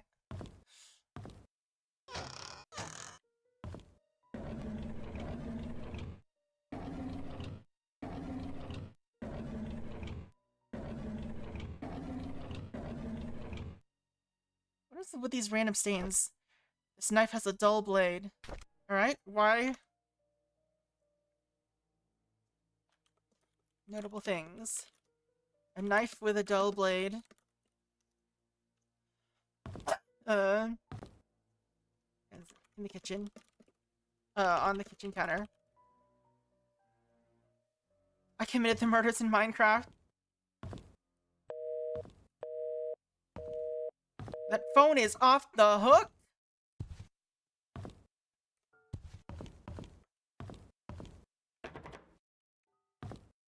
Let's see, a locked cabinet of hunting rifles. Too late, I'm already cooked.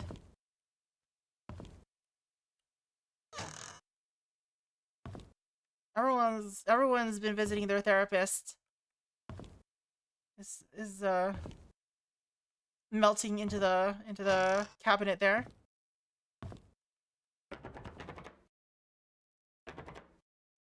Why are there still more locked doors? Is there really nothing else in here?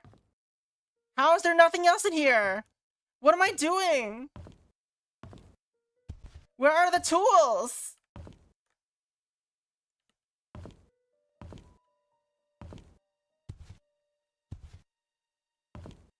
I can't even open the gun door.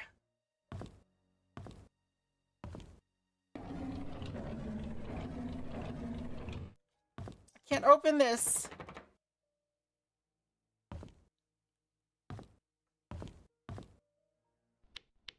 Why are all the doors so locked? Please, please.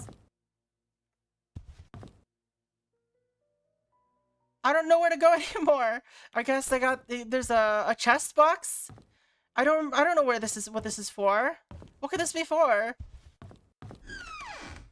Did we open the chest in the church, maybe? Did we never do that? This game is making me just walk all over town multiple times. Please.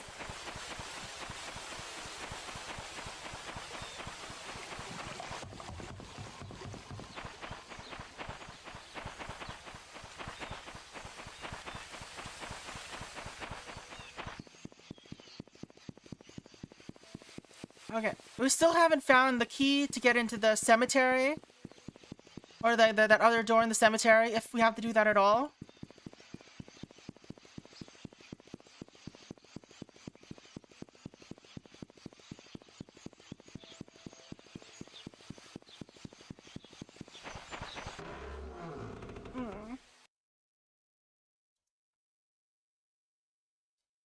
No. No IRL walking. And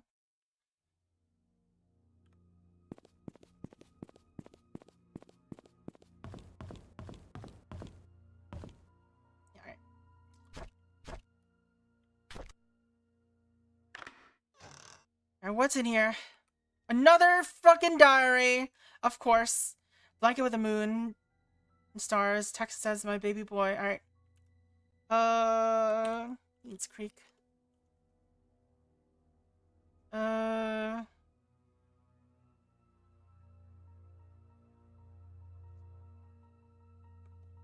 Scott sings. A blanket.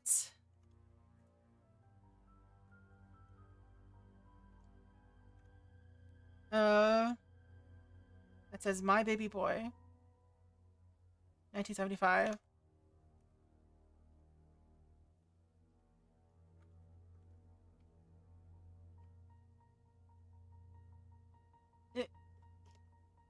There's crescent moon embroidered on it.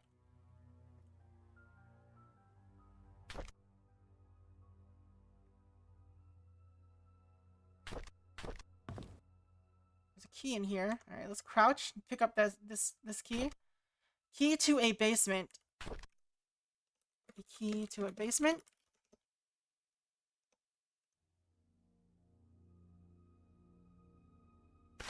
Oh my god.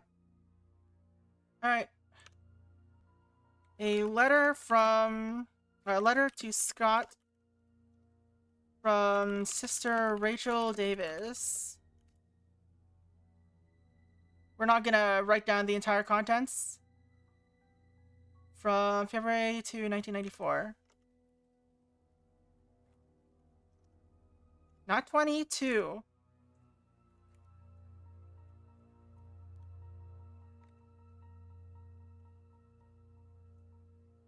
Alright, let's see.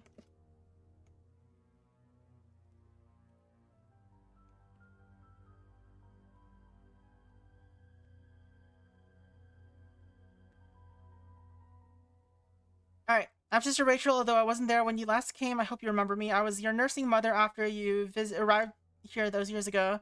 I understand that you came here earlier to find out how you came to be at St. Patrick's Orphanage. Alright,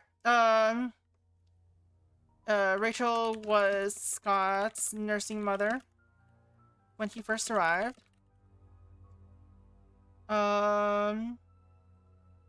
She explains how he got there.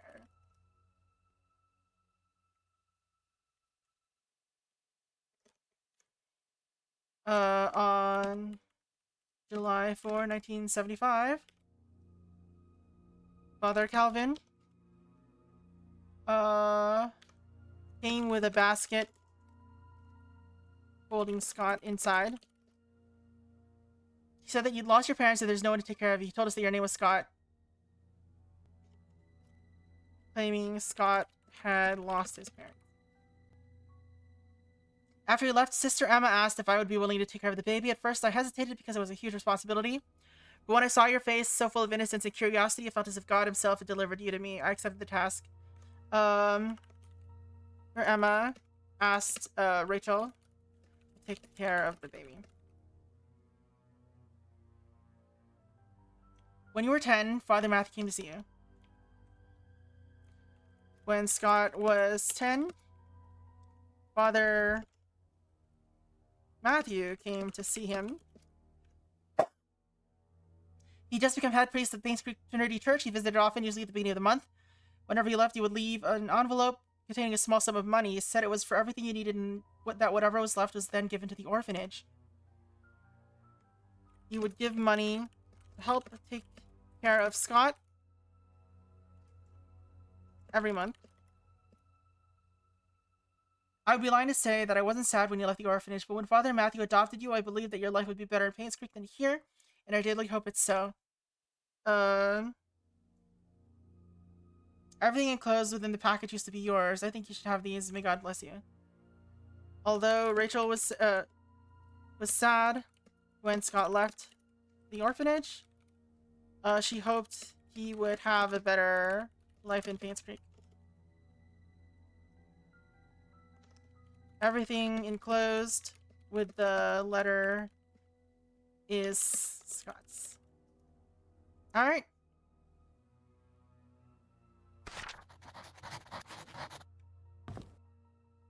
So we got a bunch of toys. Why is this the only thing that we can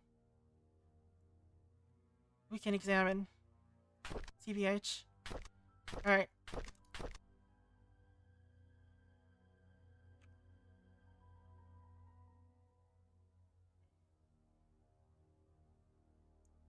Author of Scott's Diary. Wait, what? Did I not write Scott's Diary?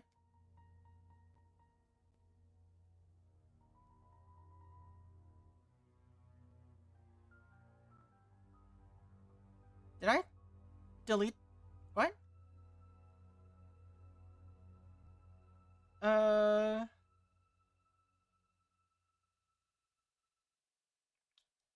What? That was weird. Why did it not show up? Anyway. Part 1.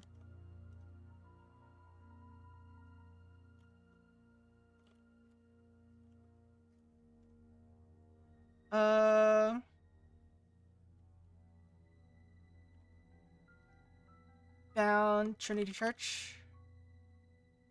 Author Scott.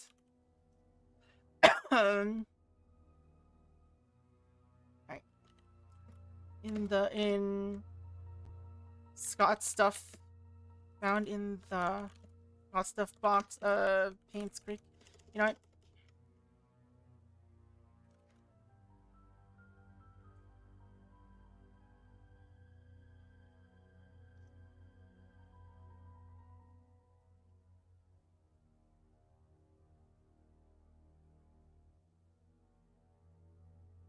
Alright, there we go. Written by Scott Brooks. And let's change this.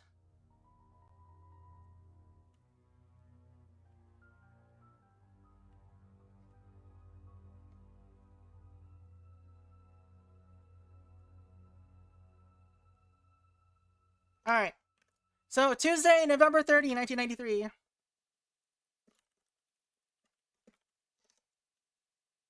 I asked Andrew about Sophia. First, he freaked out, saying that I shouldn't go around speaking that name. Then he said he'd never heard that name in his life. Is he hiding something? Why would he lie about Sophia?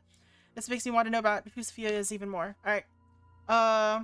The writer asks Andrew about Sophia. Andrew first says he shouldn't ask about that name. Then says he's never heard of the name. This makes the writer very suspicious. Very curious. Yusu. Thursday, December 2, 1993.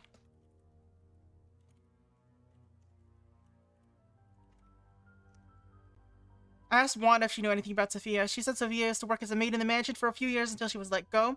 When asked why, Wanda said she didn't know. However, she thought that Sophia was a manipulative woman that would do anything to get what she wanted. Wanda resented that. Alright. The writer asks Wanda about Sophia.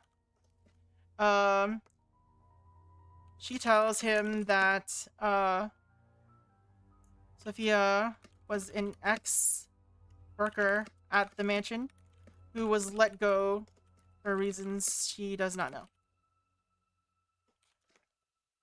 However, she believed Sophia to be manipulative.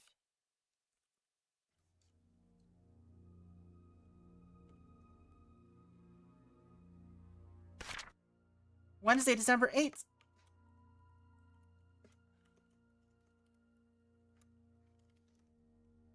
I met Derek today and asked if he knew anyone by the name Sophia. Apparently, he's not on speaking terms with me. I wonder if it has anything to do with Trisha. The writer asks Derek about Sophia. However, Derek doesn't want to talk to the writer. Possibly related to Trisha. During today's lunch break, okay. Monday, December 13th.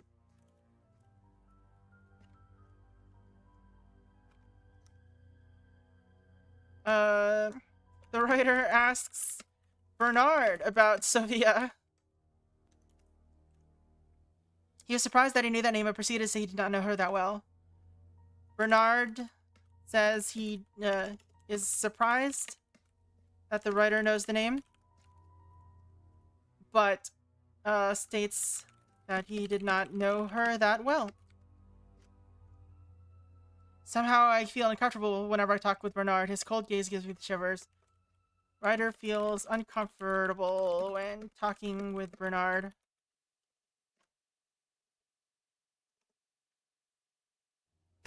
Alright, Saturday, December 18.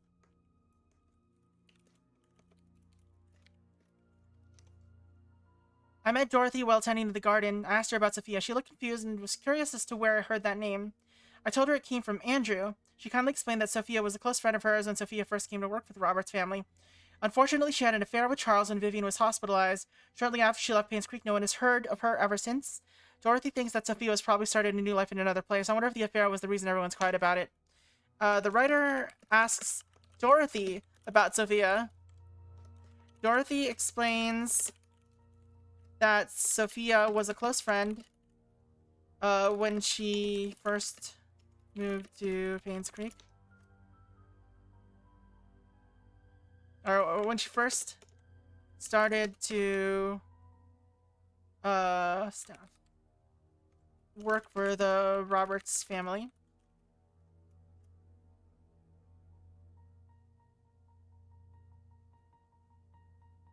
For clarity, when Sophia first started work for the Roberts family, she had an affair with Charles while Vivian was hospitalized. Then left Painscreek. Nobody knows where she went after that.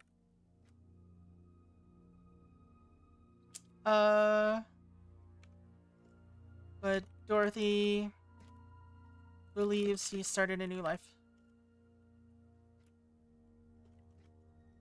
The writer muses that the affair is why nobody talks about her.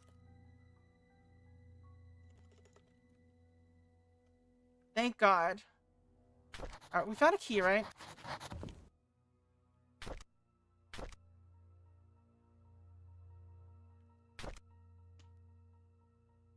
Key to a basement. Well, there's one basement here.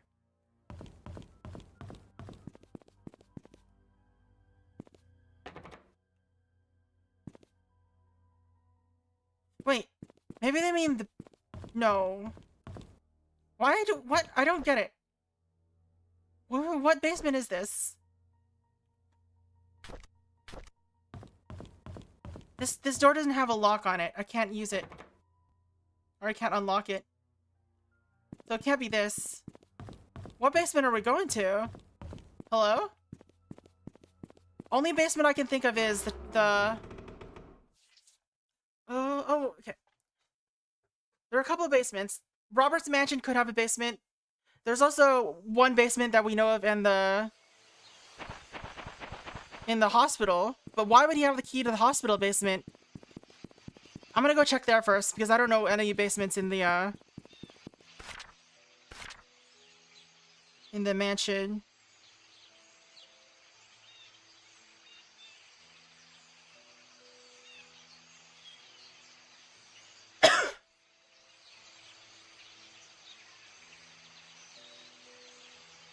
Yeah, we haven't been able to go in here.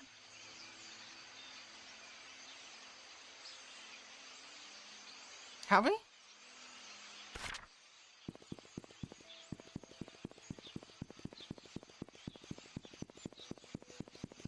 I mean, the real question is why that key is there at all.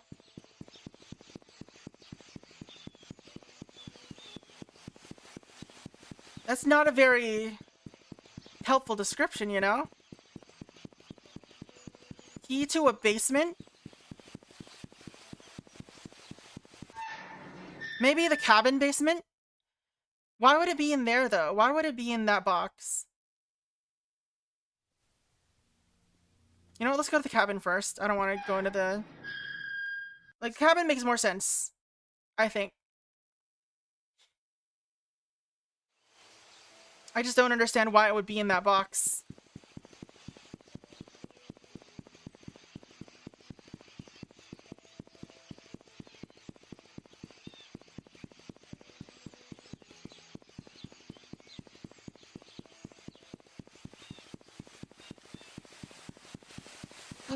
Running around the village. So much running around.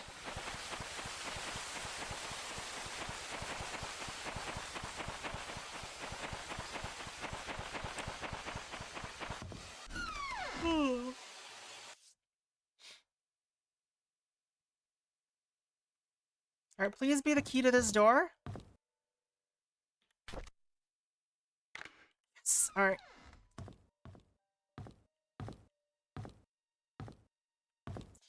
Fucking...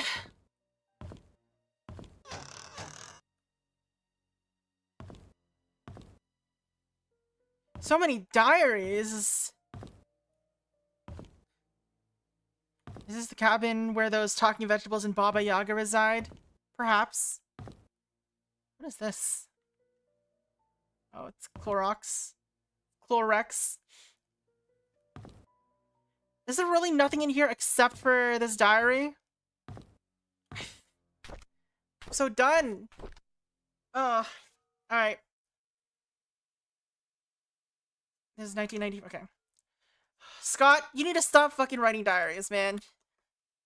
Scott's diary, 1994. Oh my god. Alright, located in the basement of the Roberts hunting cabin. Written by Scott. Alright, diaries. Found hunting cabin. Author Skabu. Alright. Monday, February 14. Monday.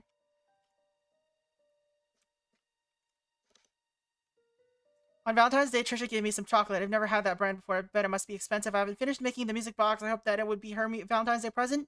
I'll just give it to her later. Hopefully she can forgive me. Trisha gave the writer a box of chocolates. Of possibly expensive chocolates. The writer has not finished his Valentine's Day gift for her yet. Music box. Alright. Okay, Friday, February 18.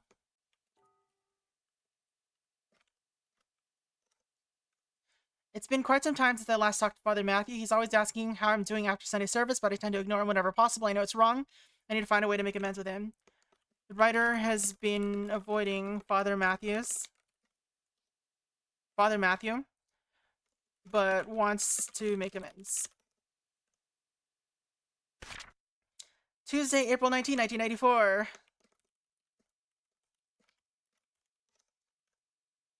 The grass has been growing wild lately. The weeds are everywhere and Andrew's not here. Actually, he hasn't been here for quite a while now. I wonder what happened to him. I should visit him after work tomorrow. The garden is getting out of control. Andrew has been around for a while. The writer decides to go visit. Saturday, September 23, 1994. That's not a 4. I was about to pick Andrew up for work when I found him lying unconscious on the floor. There was an empty bottle of sleeping pills on the table. I immediately called the ambulance. The writer goes to pick up Andrew, but found him unconscious on the floor next to sleeping pills. He calls the ambulance. According to the nurse, this is Andrew's 3rd suicide attempt. Oh no.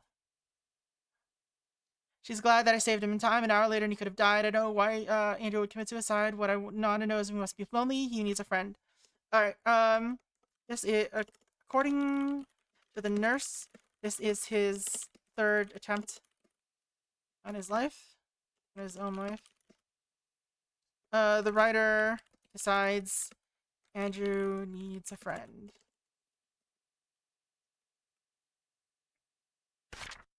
Wednesday, September 28, 1994.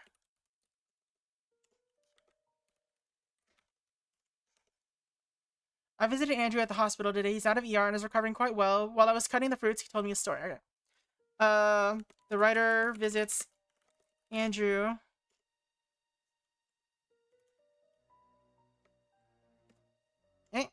There we go. While he is recovering from the ER. Andrew tells his story. In 1972, there was a maid who worked at the mansion. Her name was Sophia. She was a hardworking young lady with a great personality. She was loved by many. Okay.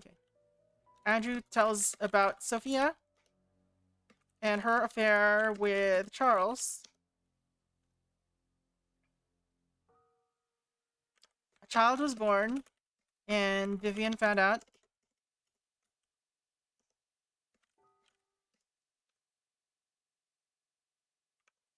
And kicked Sophia out of Painscreek.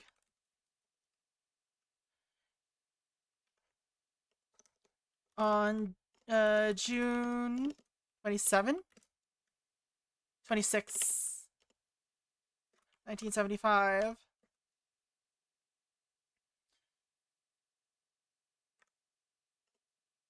Vivian,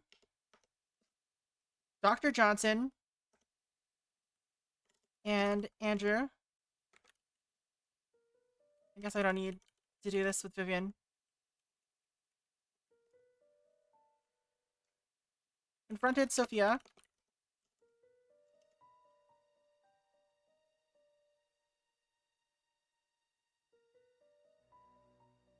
And hit her head.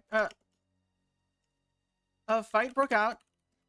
And Sophia hit her head on the well. Yikes. At 11 p.m. Why did they do it at night? Jesus.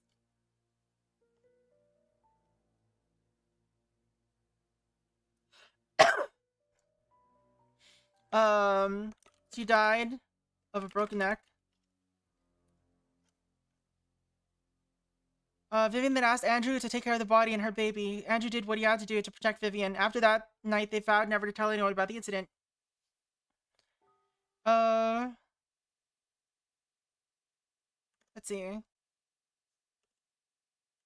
Vivian told Andrew to take care of the body and the baby, and Andrew did what he had to do.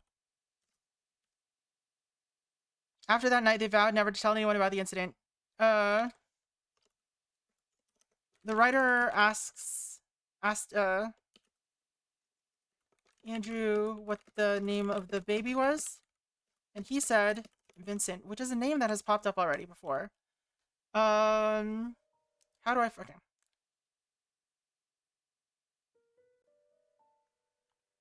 Trisha's diary. Okay, that's where the name Vincent popped up. And that's what caused Vivian to be super paranoid about Scott.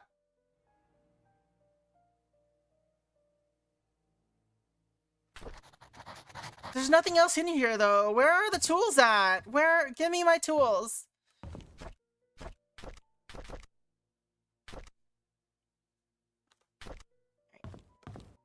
I know where this goes, I guess.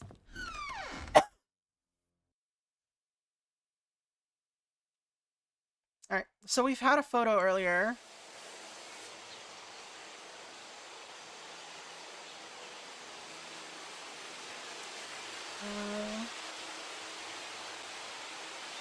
Where is this? Wait, is this... Wait. Is it in here? It looks like it's the same wood as the cabin.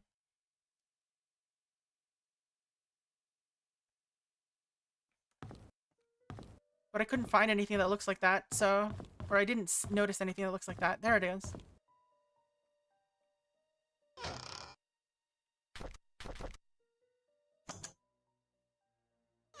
What did that do? What did that do? How did that help?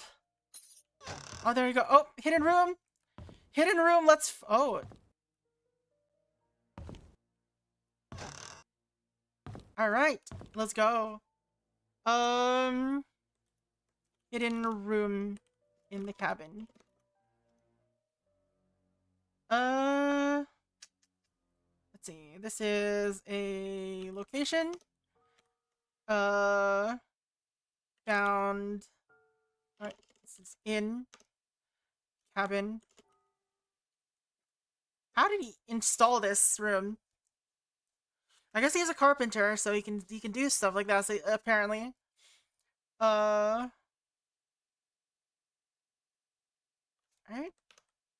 Notable things. Let's start from the back, where there's less things to look at.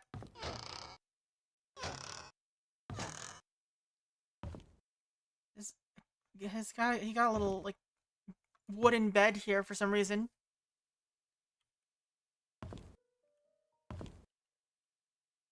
Can't open that. There's a VHS tape that says... Come on, where's the... Pull it out!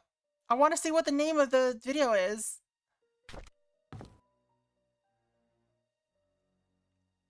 A box of the Roberts family... Okay. Security tapes.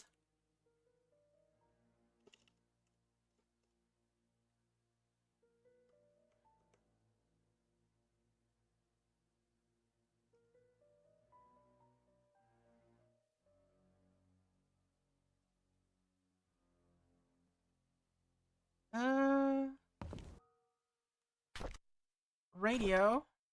Why is radio examinable? Plates. He spent a lot of time in this room.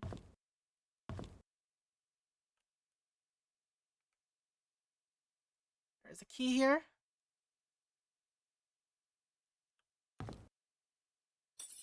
Old gate key. So that's the cemetery, presumably.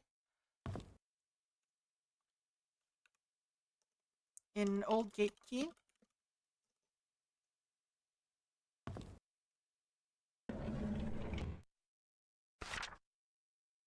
Painscreek sewer?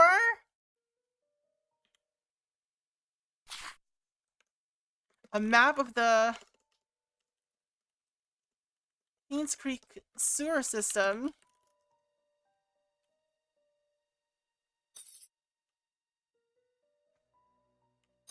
What are you?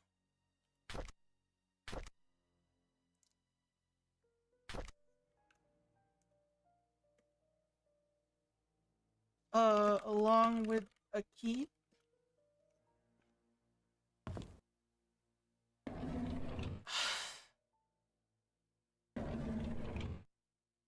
Another key. Alright. A music box key. You can't look at this, though. Oh wait, we can look at this.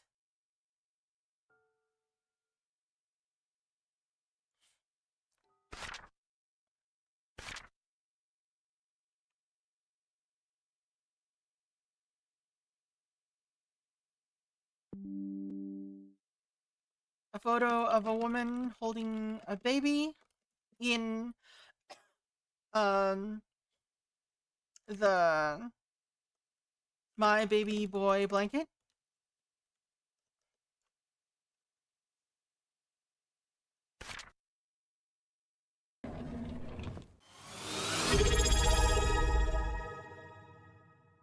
Nope. Thanks for the first fire. Fireflint was first. Understanding psychology, see what others don't. Probably not useful for us. A typewriter with the unfinished with a sheet of paper in it that reads, I found out who killed my mother.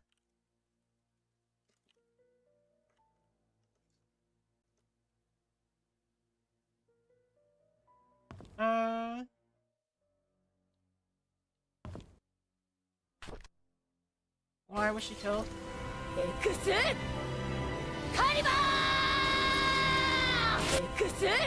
Why are you summoning Excalibur? Why did you do it twice? Also, hey Mario, how's it going? Haven't seen you in a bit. Hope you're doing well. Oh, I don't want to do the diary just yet. What is happening? Why is all the sounds happening? Alright, oh, that's just napkins. Pretty good. Started a new job and stuff. Nice. Hope that's going well. Alright. Oh, another diary. Scott, stop writing diaries.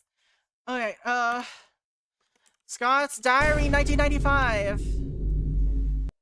Found in the hidden room in the Roberts hunting cabin. Written by Scott Brooks. In diaries found in what is it? Hidden room.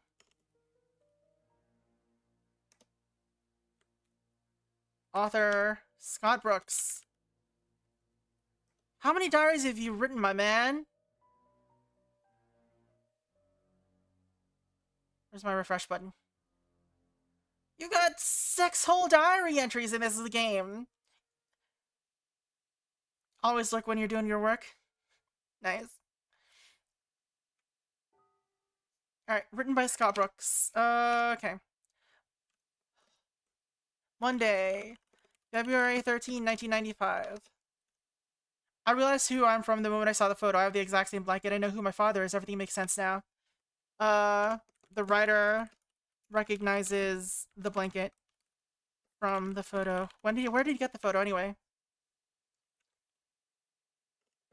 He knows who his father is now. Tuesday, March 7, 1995.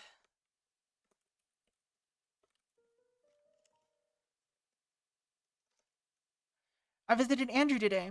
I needed to know where they hid Mom's body, but he cried and begged me not to say anything about it anymore.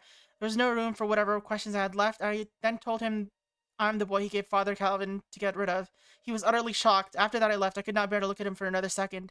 I know who I am, and now I feel everything is falling apart. The writer Hey visits Fireflint, what's the Andrew? vibe? Reading error, maybe try blowing in the cartridge. And tells him, and asks him where Sophia's body ended up.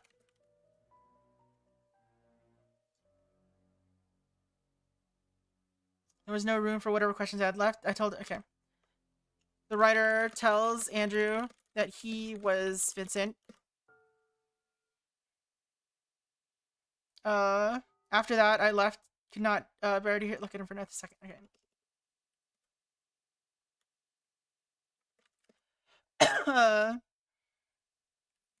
Then he asked Father Calvin to get rid of.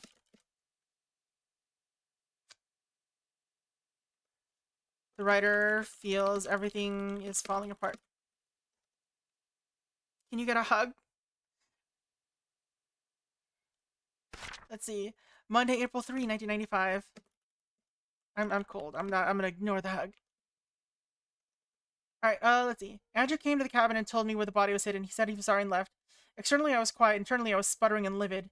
After he left, I came to my room and cried. Andrew came to the cabin and revealed where the body was. Tuesday, April 4, 1985.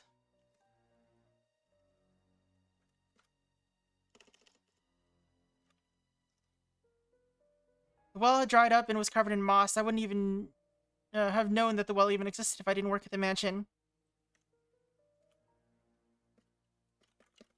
Covered in moss. Found Mom's body. I buried her in the cemetery next to Father Calvin. Alright. Found Sophia's body. Interesting line break there. And buried her in the cemetery next to Father Calvin. There's no tombstone, just a wooden cross. With no tombstone, just a wooden cross. This is called Obsidian. It's free. You can pay if you want like syncing capabilities, but you don't have to do that. You can just do that. You can just store it in like in your Dropbox or Google Drive or whatever. After all, he was saved me. All right. Wednesday, March 3, 1985.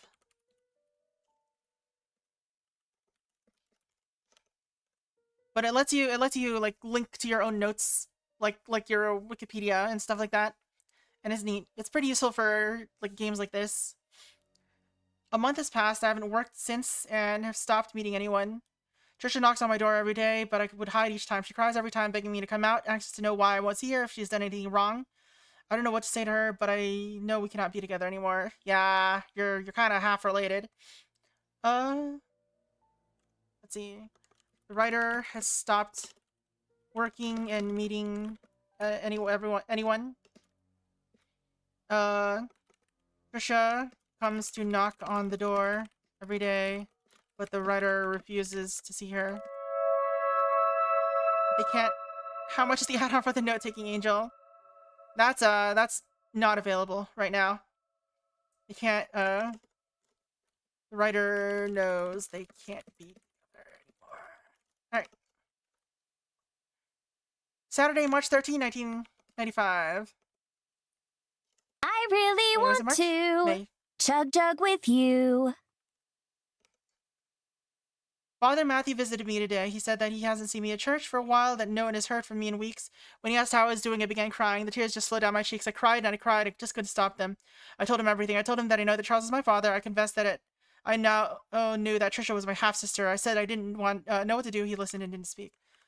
Father Matthew came by to see how the writer is doing. The writer breaks down, crying, and tells Matthew everything he knows. Matthew doesn't speak, only listens. Alright. Now we've got all of this stuff here.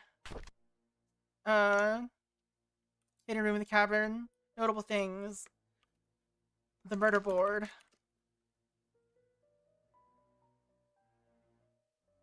Let's see. Let's see. The board is titled Who Killed My Mother?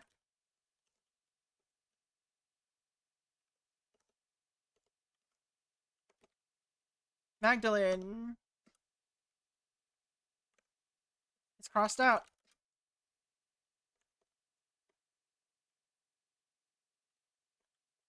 Couldn't be her. She tried to find Sophia.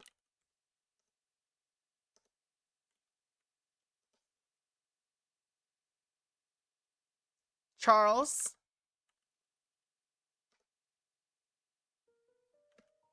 He's my father.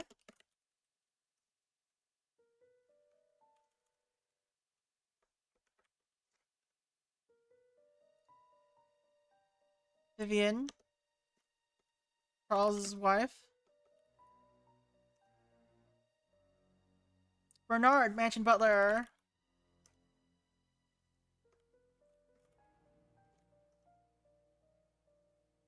Father Calvin, he saved me, couldn't be him.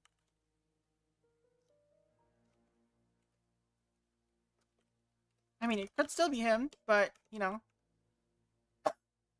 Alright. It's crossed out.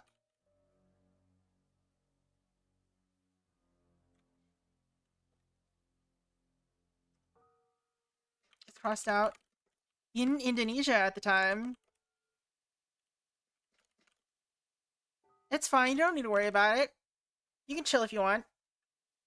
Andrew, mansion gardener.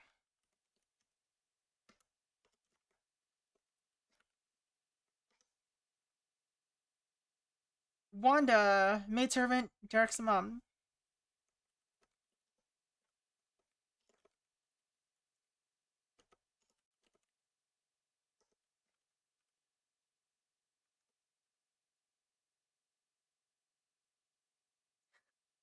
Derek. You know, let's just do this anyway. It's crossed out. Grossed out. He's 6 years old at the time.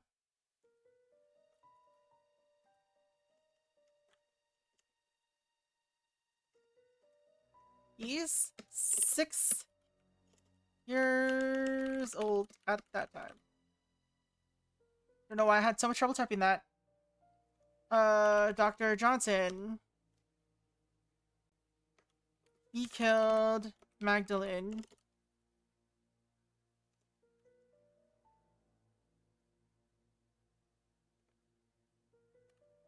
I mean, it can't be Trisha. She would have been 1.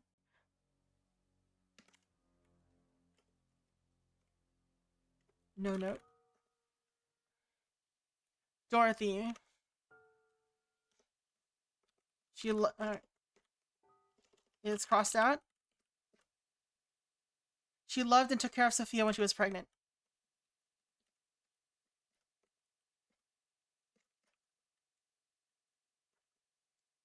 My life goal is to buy a bunch of half-price Easter chocolate. That's a life goal? Can't you just do that after Easter?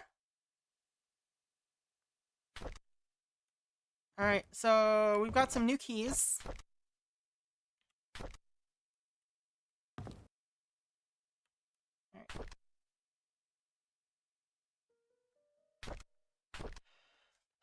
Alright, the game is not going to take a screenshot of this for me, so I'm going to have to do this myself.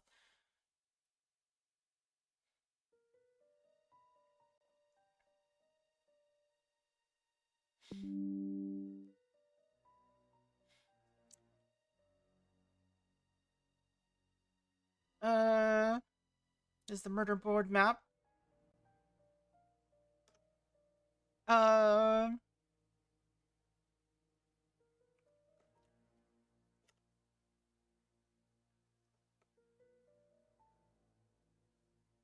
Murder board map.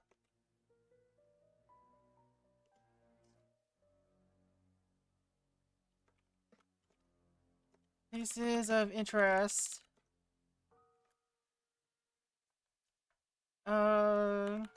Dorothy's house. Old sewer entrance. Bernard's house.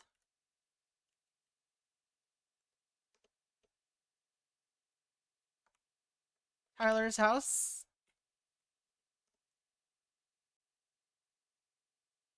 Bird house. Andrew's house. And time capsule.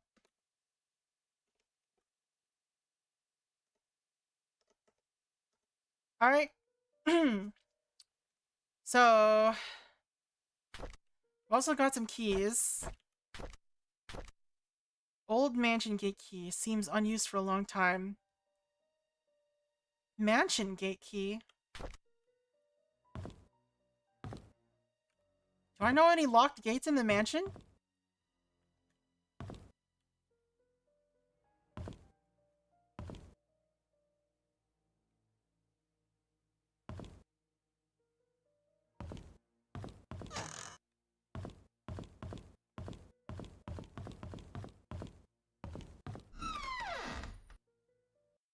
You've been blowing your money on Girl Scout cookies? I haven't had any Girl Scout cookies in a long time. I remember there were like some mint chocolate ones. Those are pretty good.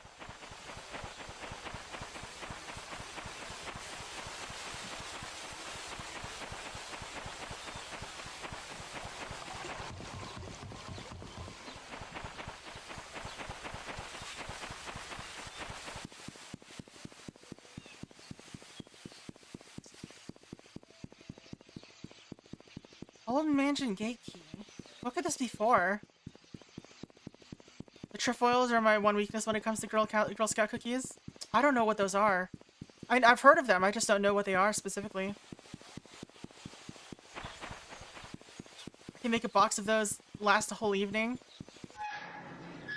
Only a whole evening?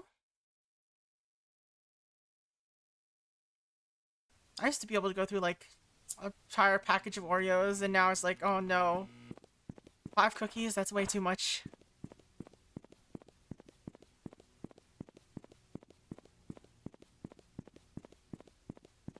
Alright, what possible gate key, or key could this gate be? Bleh, gate could this key be for? There we go.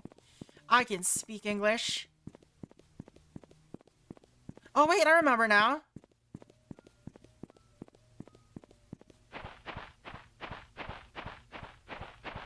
Not advanced scout table that had the French toast cookie.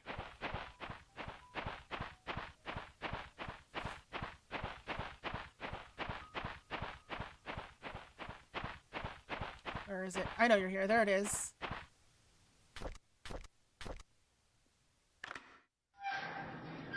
Alright. We are here now. Anything here? Why is that like that?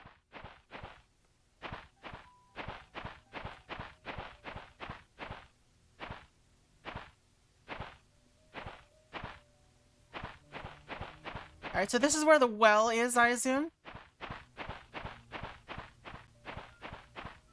Trail closed, do not enter. So here's the well.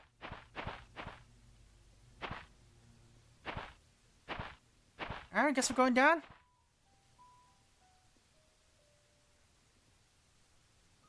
Oh. Oh, we have to manually go down. Is the rope gonna snap or something?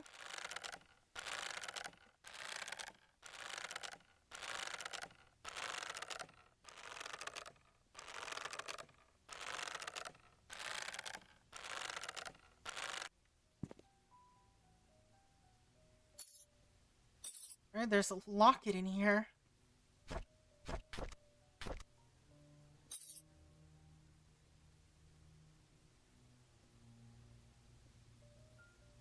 What does that say?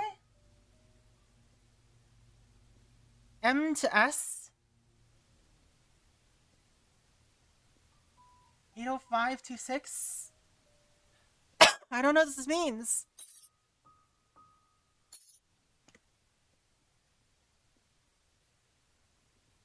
Oh, 526. M to S. Huh?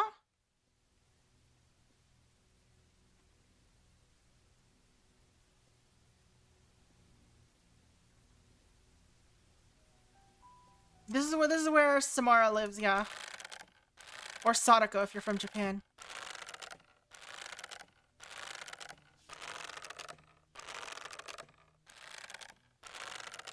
Oh, could be Matthew to Sophia.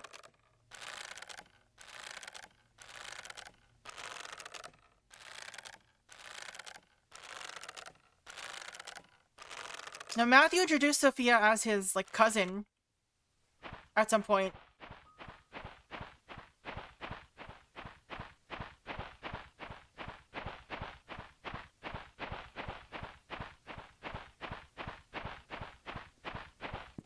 Alright.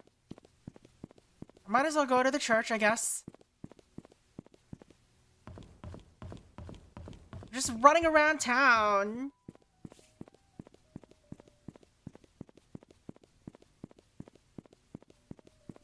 We still haven't even gotten into Oliver's photography to get the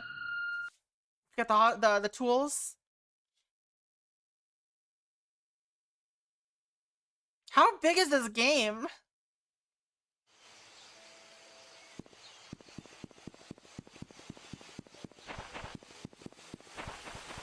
What's it gonna say?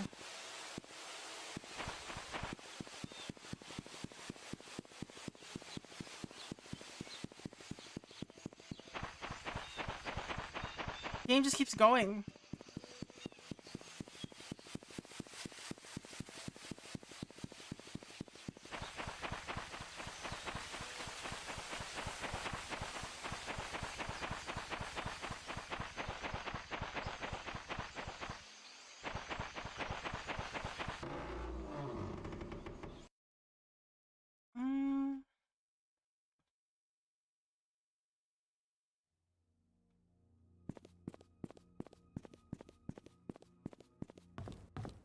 One of these rooms.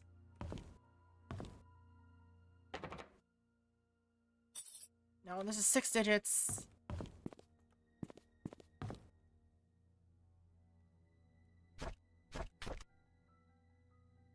Alright, we can use the key for the music box, maybe.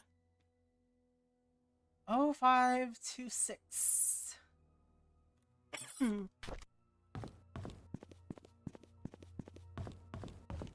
There's something else in here that I forgot about.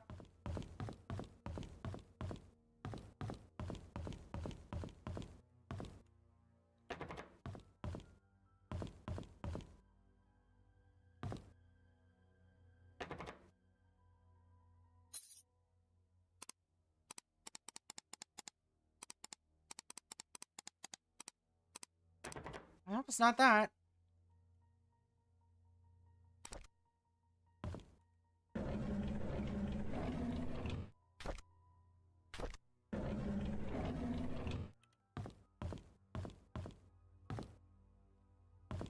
Alright, let's go to the music box. Let's go back to the Roberts mansion.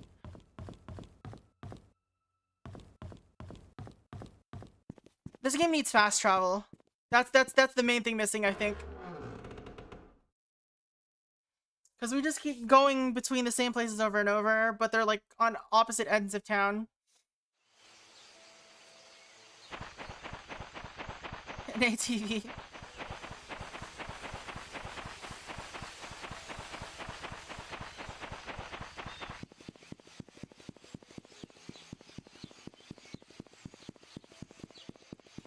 The thing is, this game isn't really an exploration game like Voices of the Void can be. It's more of a unlocking game, you know?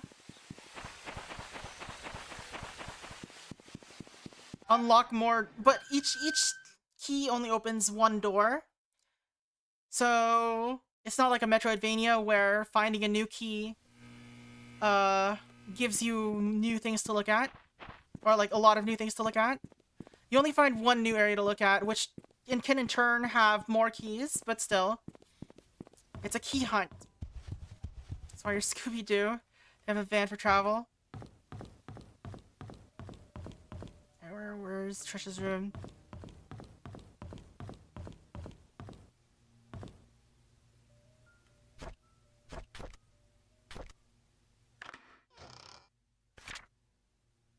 Alright. I gotta turn on the lights. Why you gotta duel me? You have no, you did not put any bet on it. You need a minimum of at least something. I've grown to learn about my birth parents. Okay. Do I have Trisha's room? I do not. Robert's mansion.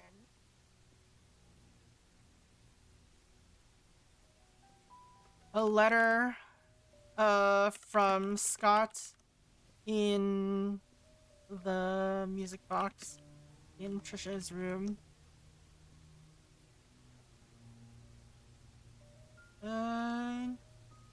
Info. Letter contents.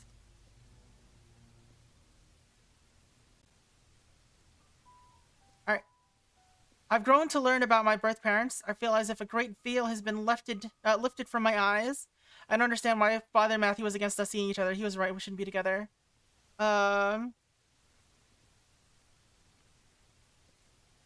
Scott tells Trisha that he now understands why Father Matthew doesn't want them to be together. And he agrees. Please believe me when I say I did not kill your mother. I've never lied to you and I never will. Scott says, hopes that, Trisha will believe him when he says he did not kill her mother. There's so much I want to tell you, but I cannot at the moment. I pray the day when I express everything to you will come quickly. All we can say now is, I'm sorry. Scott cannot tell her everything yet, but he hopes another day, a day when he can will come.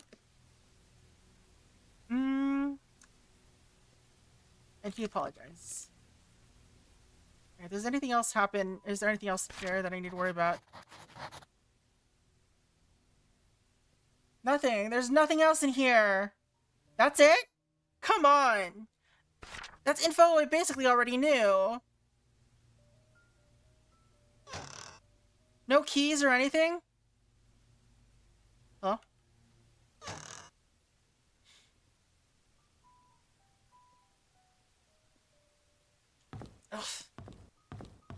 Alright, let's explore the sewer, I guess.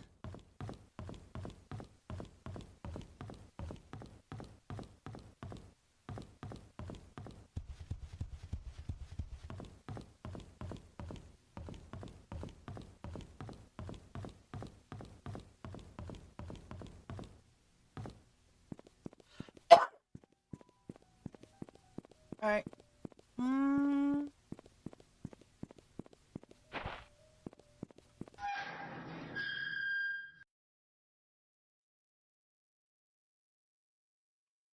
Oh. Alright. Sewer, alright, well, let's look at the murder board.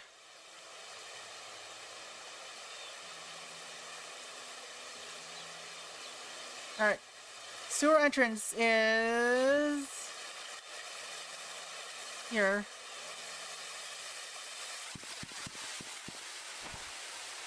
I was literally right there. Why are we in the sewers? Who knows?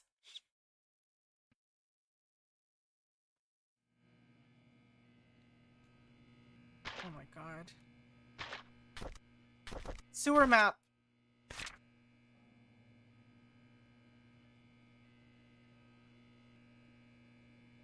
Why are we going through sewers?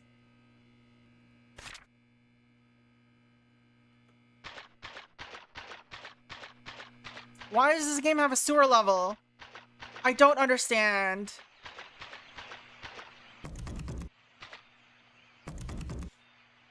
Where does this lead? Top has been sealed shut. Okay.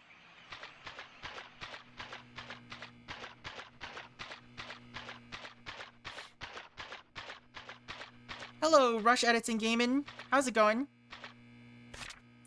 We are exploring the sewers all of a sudden. How did this happen? Where am I even at? I can't tell where I am on the map. Old sewer entrance, okay. To the mayor's mansion. So, this is to Maple Drive. Can I open this? It's locked. Okay. Can I open this? Thank you. Pennywise references. This is why I don't like sewers. Alright. Alright, where are we at? We are now here. So we can go straight or we can turn left for a dead end. This is locked. This is also locked.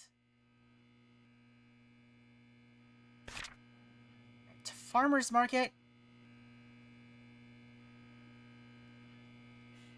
Alright, is there a place I'm trying to go?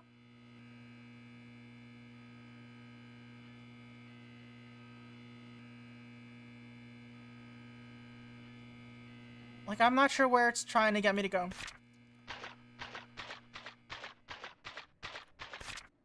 Alright,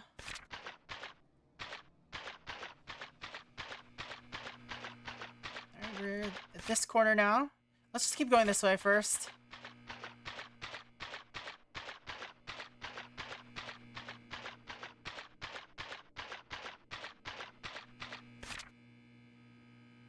So this left should take us to Silver Lake Boulevard.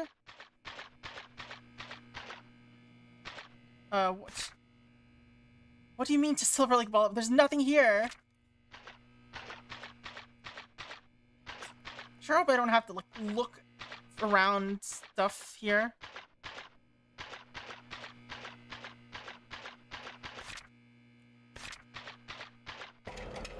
What do you mean bolted from the other side? Oh, come on.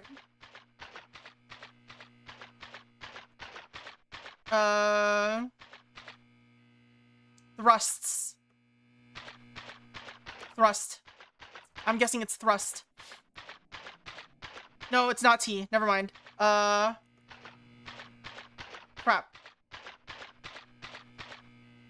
You didn't get E yet either.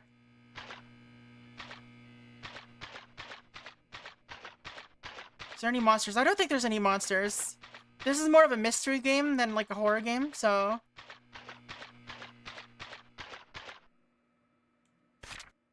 So this is near Postal Service. Are you locked? Everything is locked.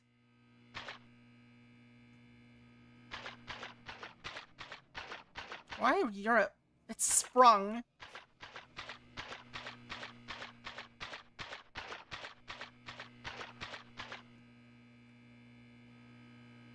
Alright, let's go left.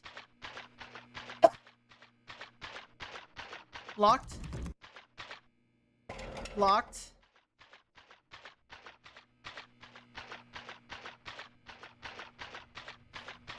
Why am I here? Why am I exploring sewers? What happened in this game?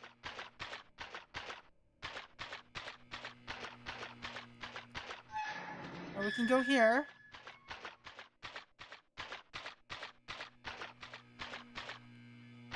Oh, we found an exit. Okay. You're now crying. What? Why is the janitor's closet lead to a sewer? Oh, we found the morgue.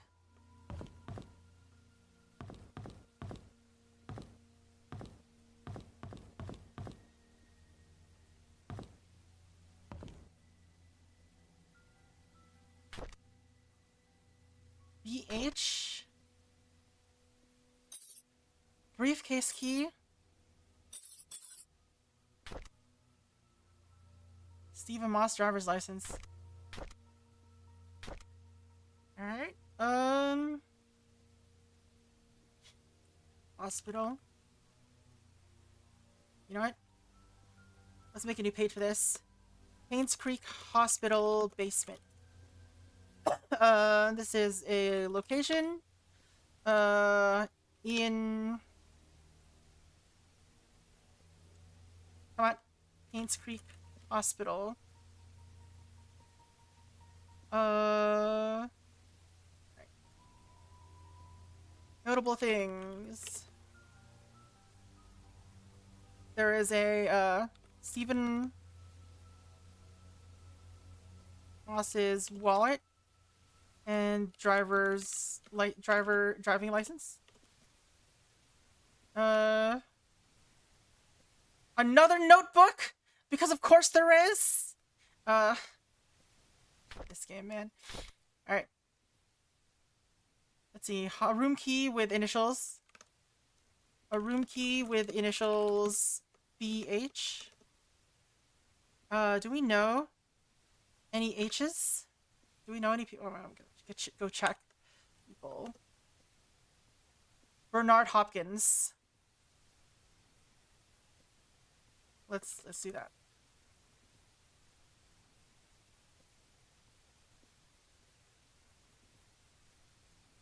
One minute you're running around writing in a... I'm not writing in a diary. I'm reading other people's diaries.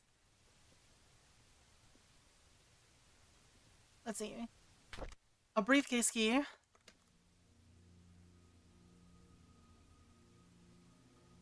I know what that's for. Electronic key card for Painscreek Community Hospital. We still have not found a use for this. I assume we'll use it soon. Well, there's also this.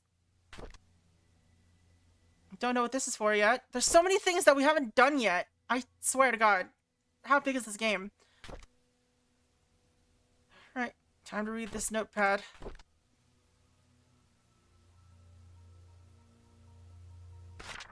Alright, this is 100% Stephen Moss's diary. Alright.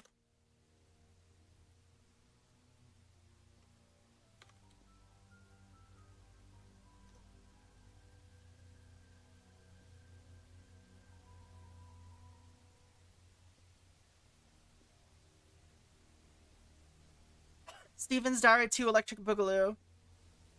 Diaries. Found basement.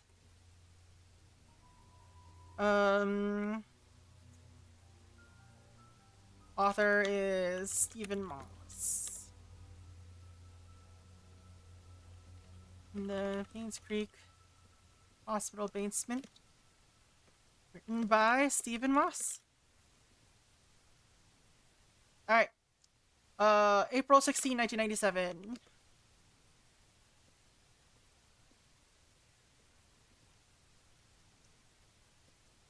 I called Dorothy last week. She told me something interesting about Sophia. There was a puzzle that she received from Matthew when she first started working in the mansion, sort of a birthday gift for her. In that puzzle, Sophia was to visit both hers and Matthew's favorite locations in Painscreek.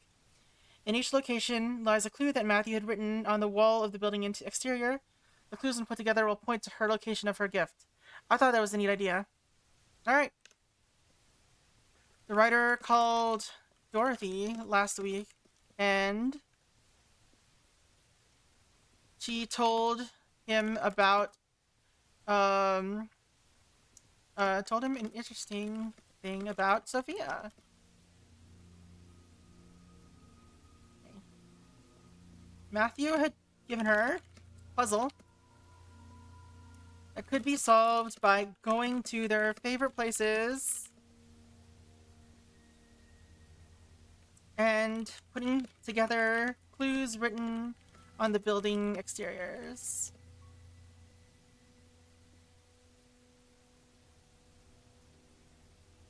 Alright.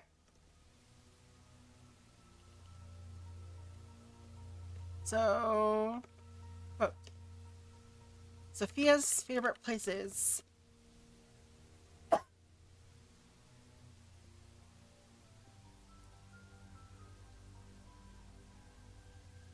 1. And courtyard.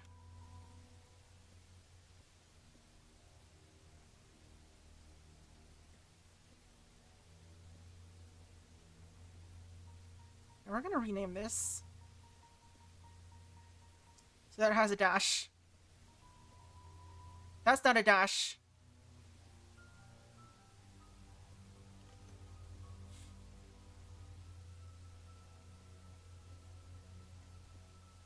Bridge.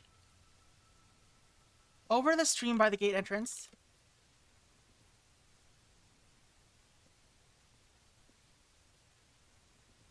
Post office. Why are those her favorite places? Why would someone like the post office? And where can I find Matthew's favorite places?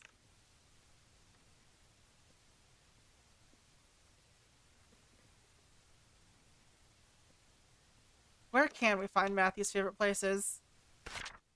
Alright. April 20, 1997. I received an anonymous message this morning claiming that Scott wasn't Vivian's killer. Unfortunately, that's all I got. Writer received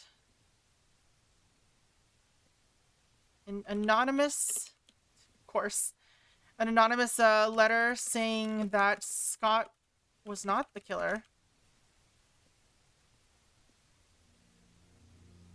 I've had my doubts whether Scott really killed Vivian. He sure had the motive, but upon reading all his diaries and looking through his investigation notes, I can't help but think that Scott didn't kill Vivian. On the contrary, he was trying to find out who killed Vivian, as well as what really happened to Andrew Reed and Dr. Johnson. Writer thinks the same. Because he believes Scott's investigation was trying to figure out what happened to all what caused all the 1995 deaths. The April 26th.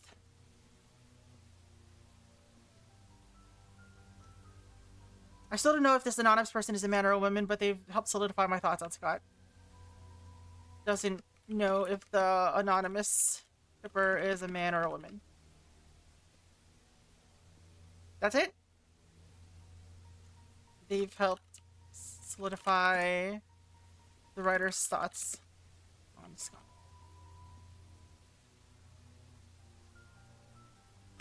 Alright. April 29, 1997. I received another message. It told me to look into book. Writer receives another message. This time to look into Bernard. I can't help but feel this person is trying to tell me something, but not exactly what. The message said I will find something in the house. We'll find something in the house. Today I received a key in the mail with the initials BH. Does it stand for Bernard's house? The writer receives a key in the mail with BH. April 30. I've searched everywhere and read all of Bernard's diaries. Something just doesn't add up. Maybe it's just a hunch or simply that I'm looking too much. But would he really have killed Vivian? There's something else about his entries that make me pause and wonder if he's indeed a murderer. I photographed all the pages. Alright, the writer is finding Bernard very suspicious. He's photographed all the diary pages.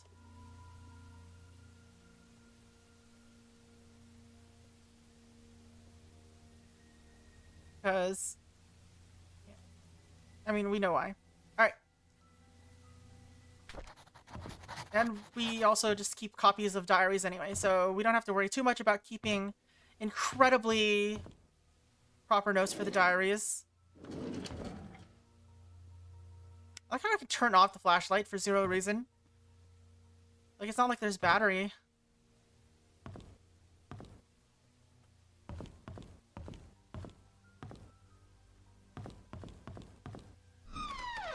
Storage. Please, no more diaries.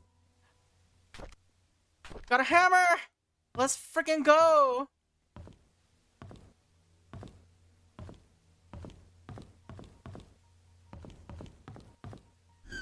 Electrical room. Anything in here? What do I need to turn that on for?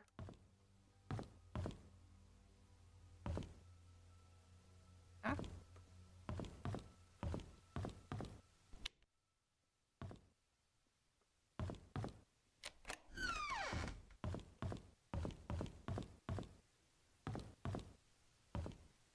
What did the power do?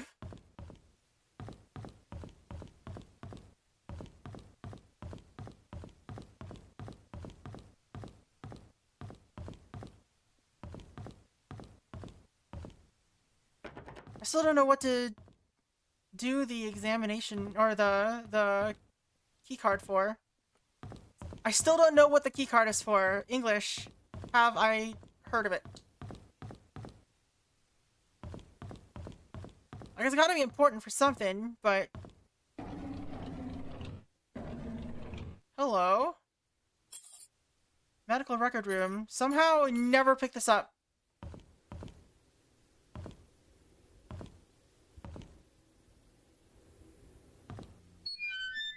Oh god, that was a really annoying noise. Alright, where's the medical record room? That's an office.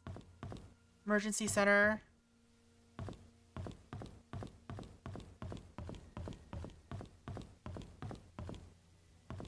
This is a break room.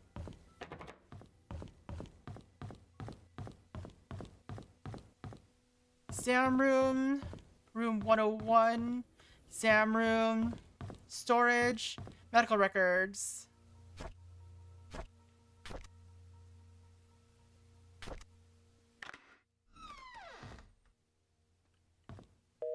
Nothing on the phone. While exploring what I could be hammering, this is true. Oh no! Why? Oh my god. Alright. Medical records. Room. Location. In hospital. Alright, let's do some records. Notable records. Medical records. Also, just have notable things in here, I guess.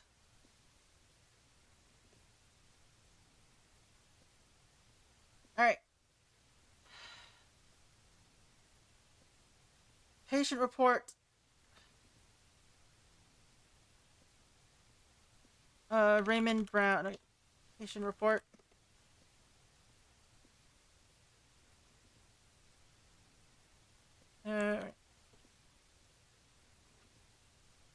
Raymond Brown. 34. Let's see. Address. This is not a note. This should be info. 34 Black Pine Road. This is not going to be important, I swear. I don't care about date of birth. 1910?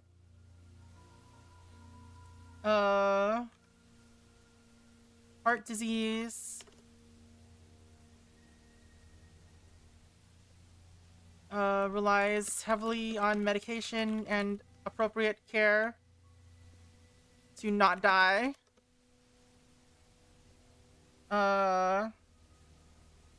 Scriber. Maureen Hanby. Are nurses allowed to prescribe things? Maybe they're not a nurse. Maybe they're a physician with a locker.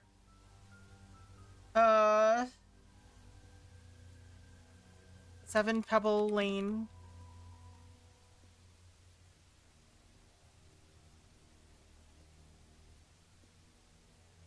Alright.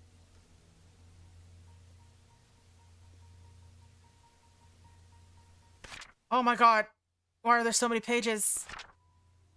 How many of them are here? Why? Let's see.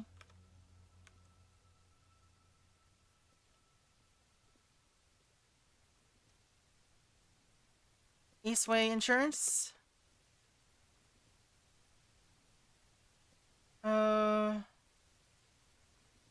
Medication. Pixaban. Once a day.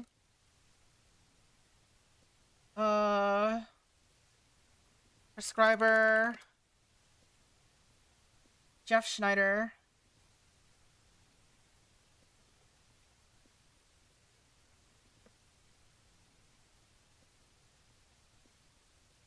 Office contact person.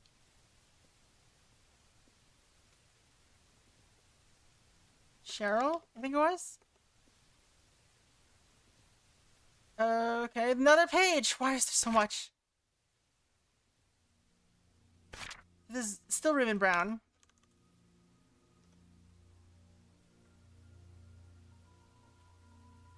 Okay, shelf 1. Drawer 1.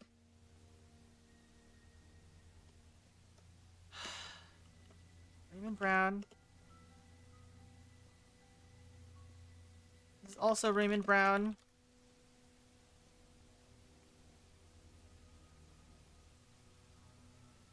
This is Wanda Tyler.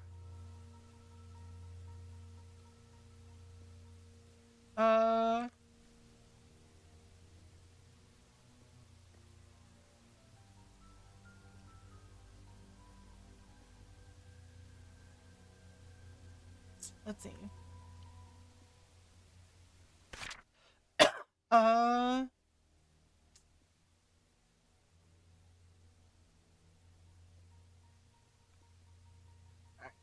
Cancer. Prescriber. Henry Johnson. His address is the hospital?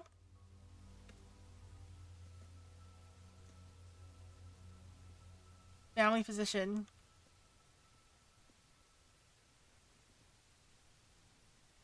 I don't care about some of this stuff. Alright. There's Wanda's. Drawer 2. Another Wanda page.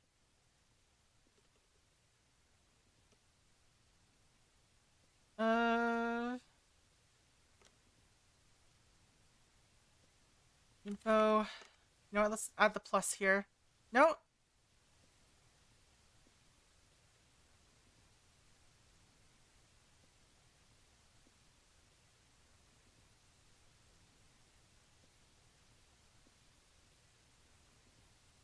Drawer 2.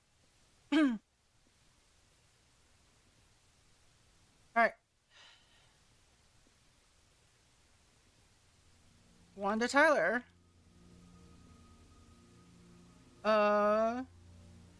Insurance. Aceway Insurance. I'm sure that's probably not going to be anything important. Medication. Side exam.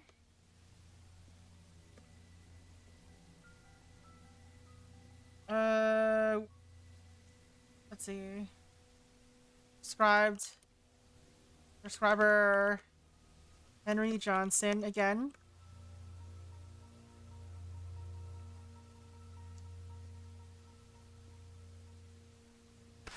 Alright, Raymond Brown. Who was Raymond Brown? Why are you popping up so often?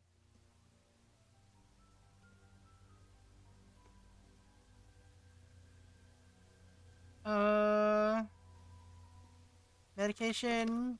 Pixabox. Pixaban. Why did I say a Pixabox? Scriber. Jeff Schneider. Alright. Kyle Thornton.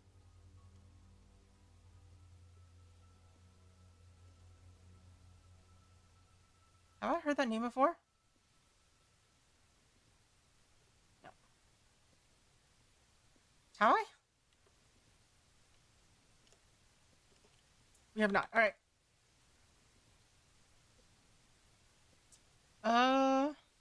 8. Address. 8 Silver Lake Boulevard. They are very inconsistent about how they write that name.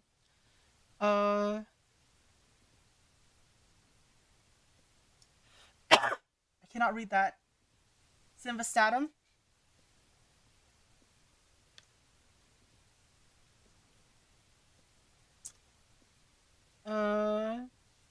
Prescriber Jeff Snyder.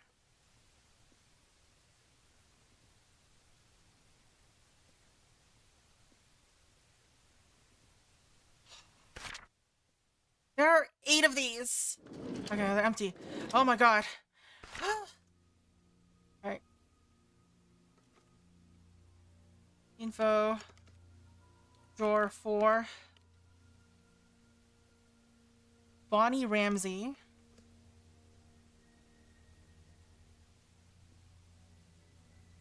Uh, 2 Walnut Avenue.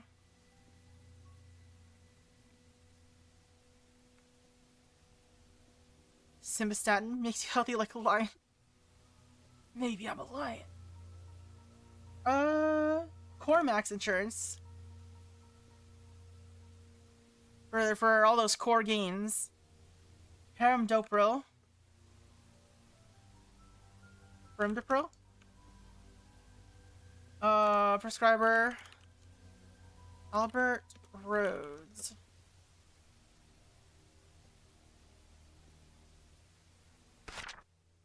Andrew Reed. Oh, another name we recognize. Andrew Reed.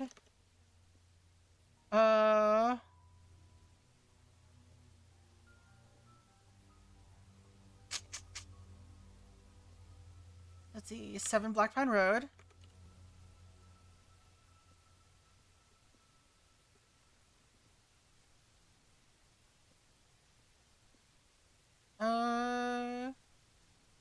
Reeser Insurance.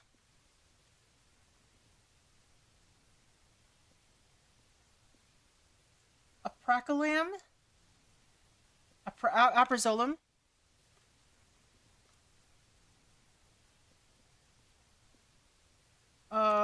Prescriber Henry Johnson. Marlon Fox. 13 Town Center Road.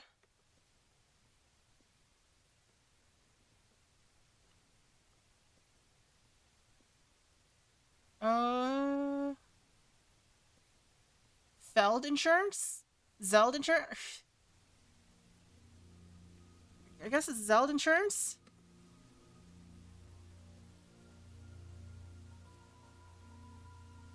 Glycopyride?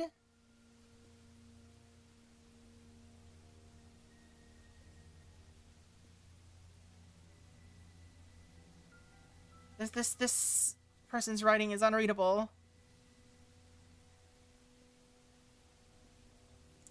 Jeff Schneider.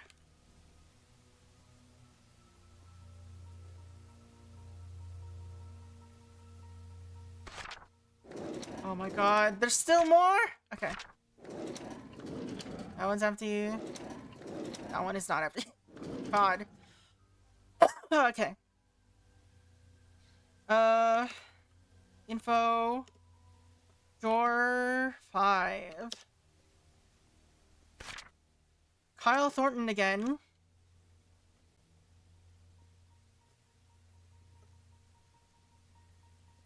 Address 8 Silver Lake Boulevard. Not what it had before. It was. I just never. Yeah, whatever. It's fine. Prescriber Jeff Schneider. Schneider's name appearing a lot in these. Stroke / head injury.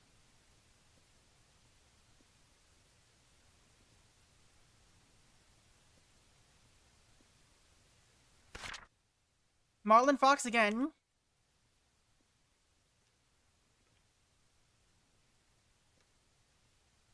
Alright, what are you in here for? Address 13.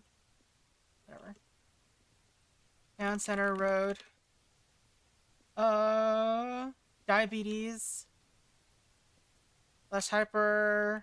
Is it hyper? Hypoglycemia.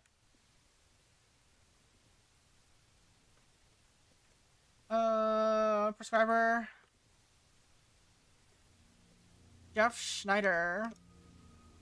I wonder if the Jeff Schneider stuff is just a sign that we should not be paying attention to these. Rebecca Hunter.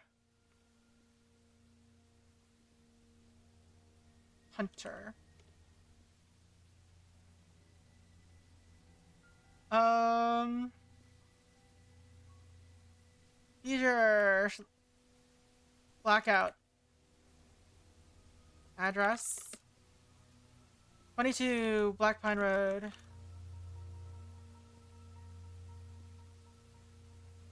Glycemia the hippo. Jeff Schneider.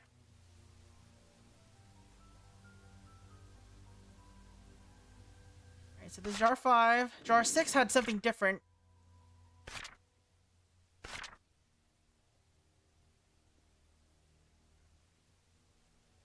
Completion of this form is an uninsured medical service. There may be a fee to the patient for completion of this form. What is this? The purpose of this form is to provide the patient with necessary information that they need to give to their employer. Okay. Alright. Info. Door 6. This is Kyle Thornton. Employer form. I don't know how else to put it.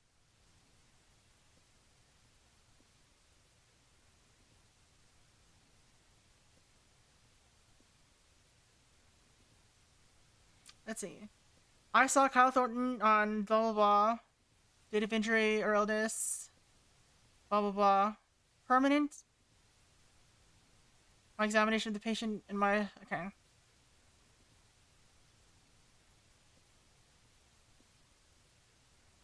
Let's see. Date of injury. August 3, 1982.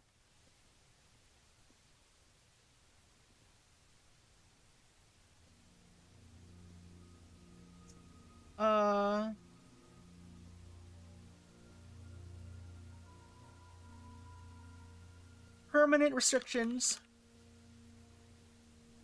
Next appointment, August 25.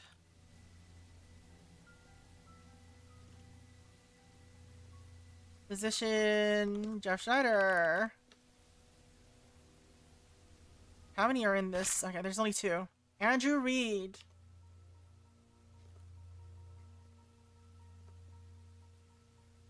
Date of injury.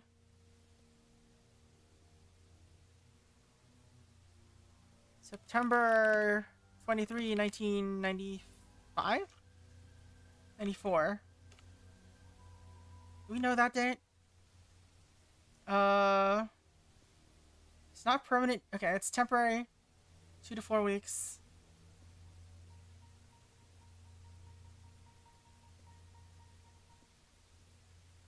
Next appointment, October 12th.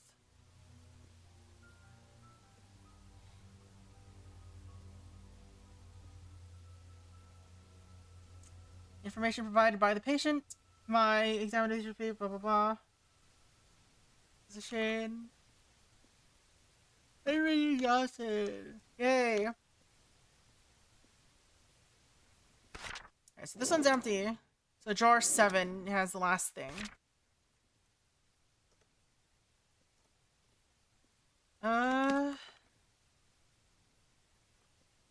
Jar 7. James Conley. 5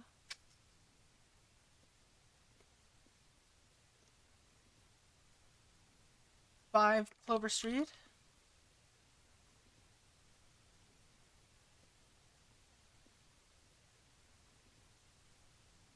None of this is marked off. What the heck?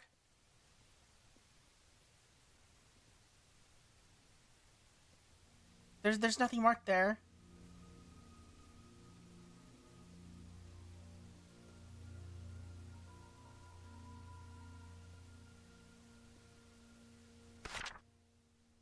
Bonnie Ramsey. Mystery exam, right? Address 2 Walnut Avenue. Heart disease. Albert Roads.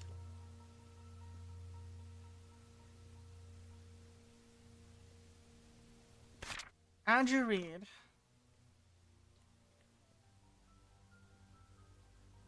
Address 7 Black Pine Road. Alcohol dependence. Scriber Henry Johnson. And there's another one, Jason Gomez.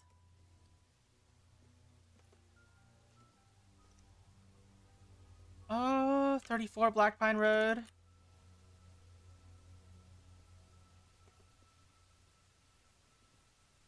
Diabetes / hypoglycemia. Glycemia? Hypoglycemia. Maureen Hamby. Hamby. Where did I write down?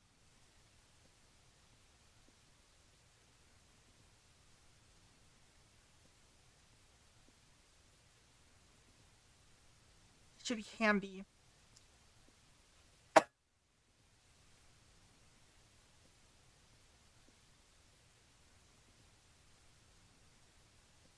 Right. Hamby. Wait, is it? Wait. That says Hamby. But.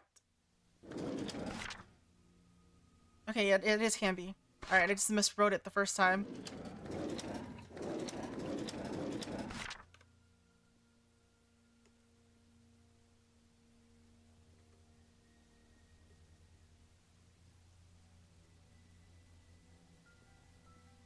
Huh.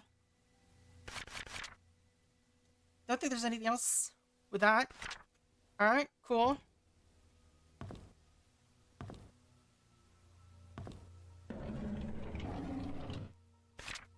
It's someone like Catherine. Okay.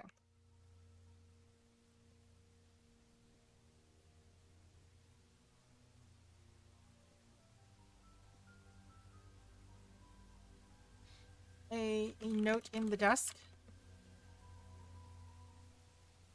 Quote, note. Can somebody let Catherine know that I found her missing pin?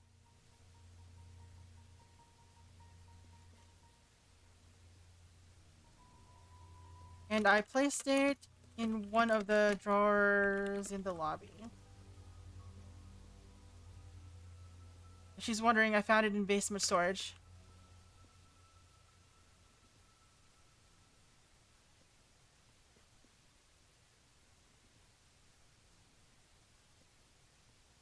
She needs to take better care of her things.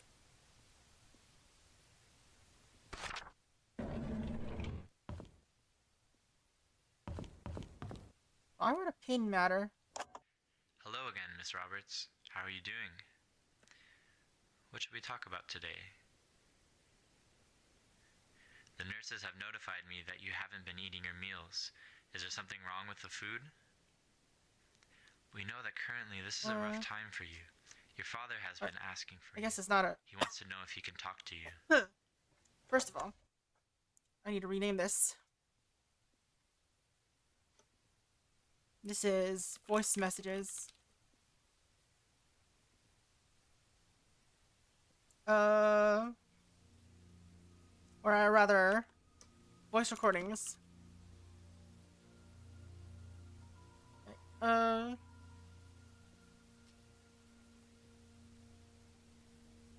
Recording. Voice recording. In the records room, found, what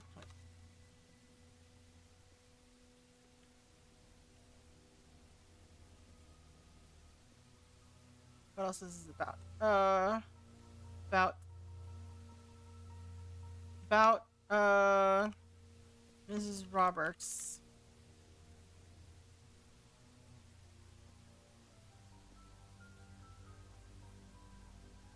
Alright. Let us try to quote this, I guess.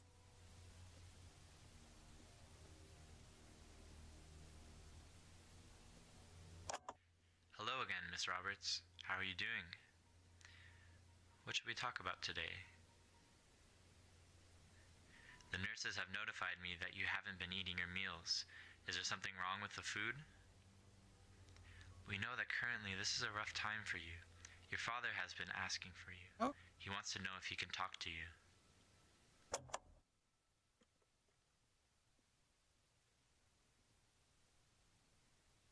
And it's not about Vivian, actually. It's about Trisha.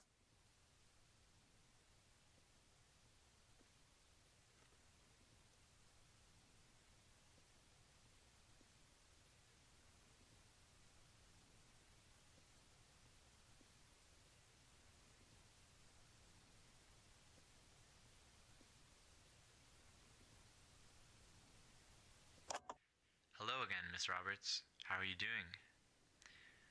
What should we talk about today? The nurses have notified me that you haven't been eating your meals. Is there something wrong with the food? We know that currently this is a rough time for you. Your father has been asking for you. He wants to know if he can talk to you.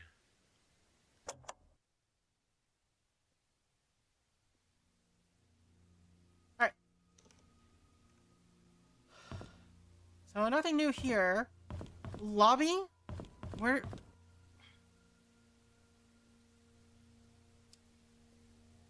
I found her missing pin. I placed it in one of the drawers in the lobby. Did I not find that somehow?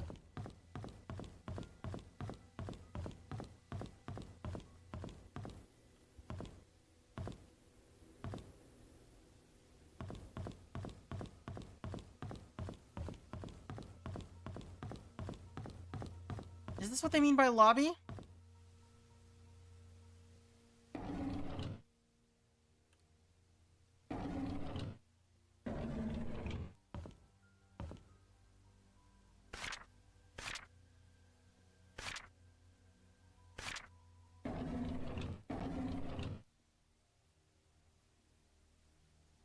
Looking through the drawer.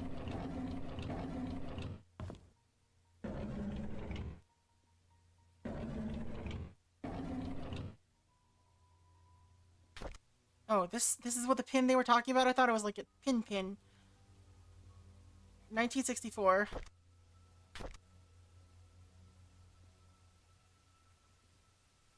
Ex nihilo nihil fit. From nothing is? I don't know what feet means. Alright, anyway.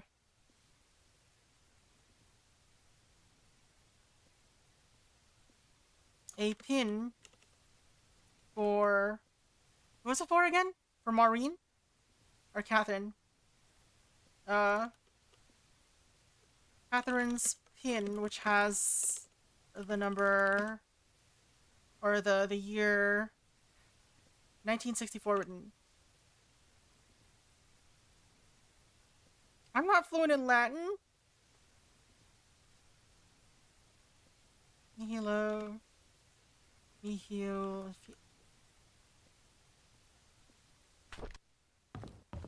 Alright.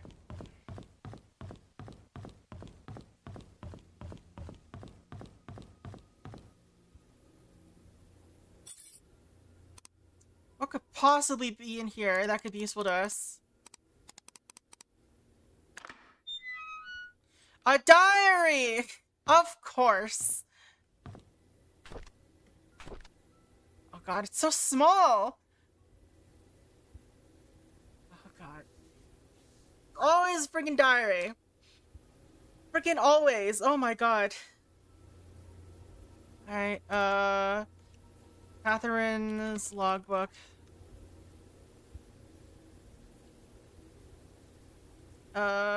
Found Painscreek Community Hospital. Author, Catherine, I don't know her name.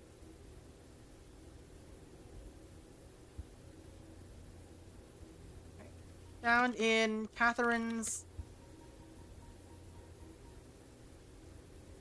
locker in Painscreek Community Hospital. Written, presumably, written by Catherine. Alright, May 19, 1993. Norma Jefferson was admitted to PCH at 10:24 a.m. Her son found her in the side of the bed and immediately called us. Alright, Norma Jefferson was admitted at 10:24, found by her son on the side of the bed. We tried to reach Dr. Johnson, but we're not able to. After the third try, we gave up and called Dr. Schneider. Dr. Johnson could not be reached, so they instead called Dr. Schneider. There we go. Let's just make a page for him. Alias is Dr. Schneider. Alright.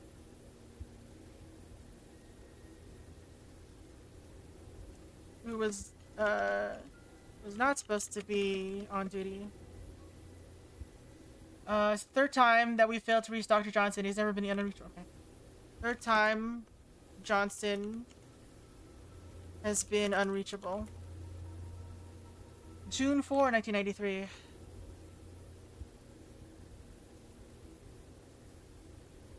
Soon has been sick for 3 days in a row with... Okay. No, it's not Catherine.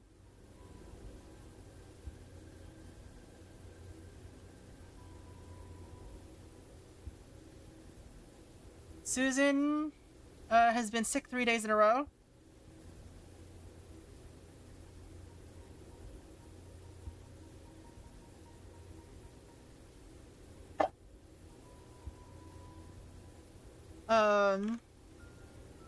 Tonight, Catherine has also called in sick.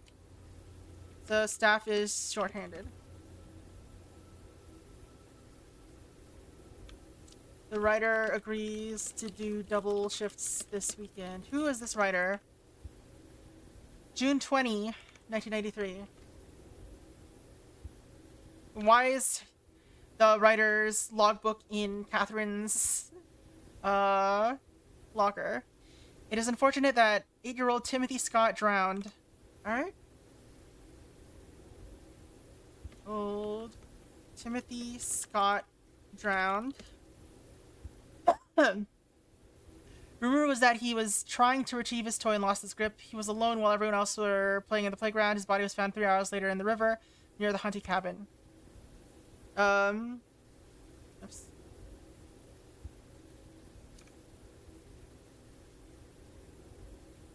Rumor is he was trying to retrieve his toy and lost his grip.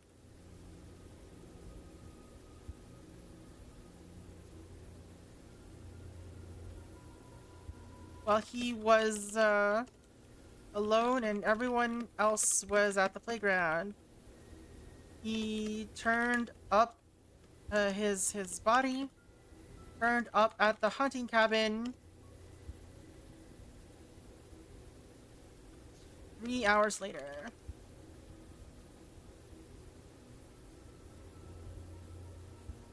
Turned up near the hunting cabin.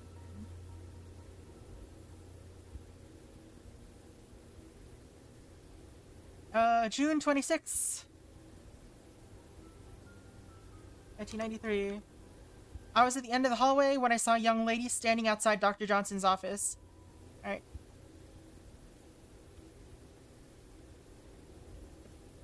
Outside of Dr. Johnson's office. Around 11:15 p.m.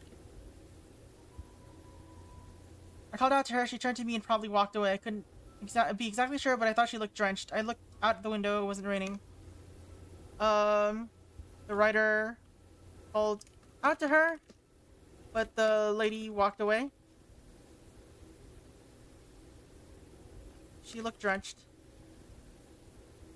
But it wasn't raining. Well, there's a regular ghost story happening in this town. Alright, just those pages. That's it.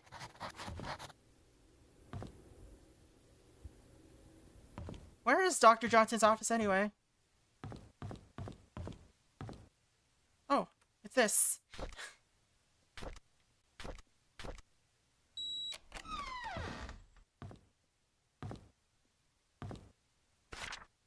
Okay. Dr. Johnson's office. This is a location in community hospital. Occupants. Dr. Henry Johnson. Alright. Notable things. I assume this is a fax message. A fax message from Vivian Roberts.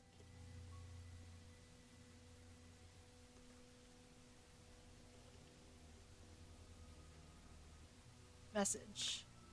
Sent 1993? Sent, May 29, 1993. I would like to thank you for your contribution to Painscreek Community Hospital and the people of Painscreek for the past 2 decades. However, there have been reports regarding mishandling of funds. Vivian, tells Dr. Johnson about the mishandling of funds. Informs Dr. Johnson about the mishandling of funds. A total of 160K going missing. We have no choice, other choice except to open an investigation. And so an investigation must be opened. Until you are able to explain the discrepancies between your accounting and ours, you have no choice but to suspend all funding. Alright. Funding for the hospital has to be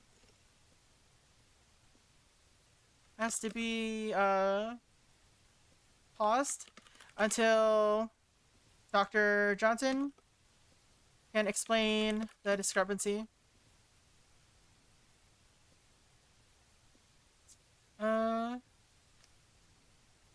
Alright.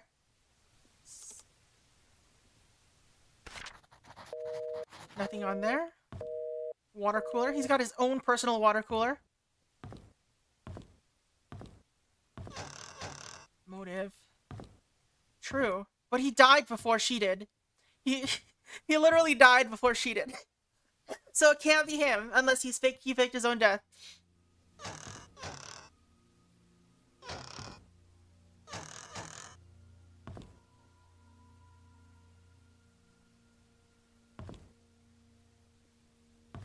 What is Jackson and Lewis, I wonder? Oh god. Henry, I just received a letter from the NMB investigation firm regarding the use of the RRF funds. I need you to call me. Alright, that's a short message. Henry, we really need to talk. Please call back. Oh no. What's going on, Henry? Why aren't you returning my calls? This is really important. Who is this, I wonder?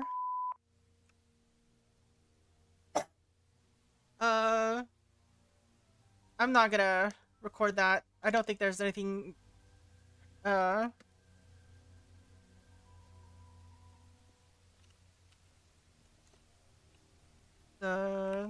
Robert Relief Foundation. An investigation by R&B.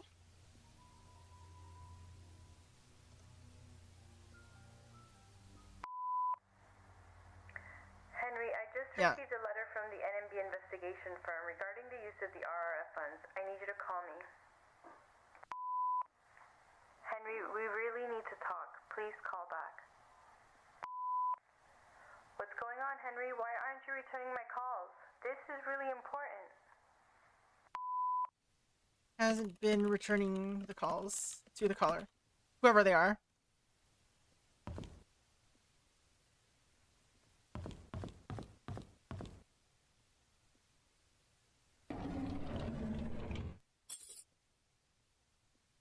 Alright. E to 203.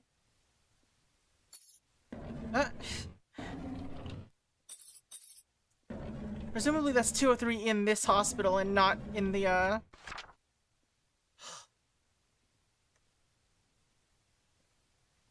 To Charles Roberts, I don't know if it's a joke if you say okay. A letter in the desk to be faxed to Charles Roberts.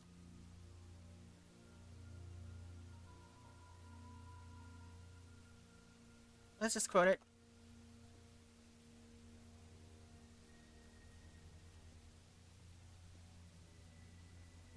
To Charles Roberts.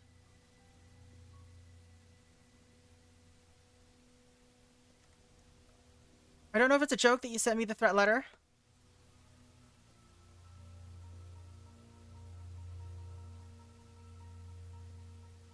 But if you knew about the well, then you must have found out about the truth. You must have found out the truth.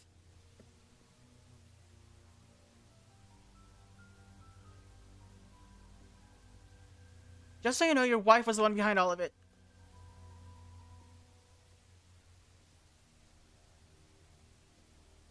If you have any grudge, it's with her, not me.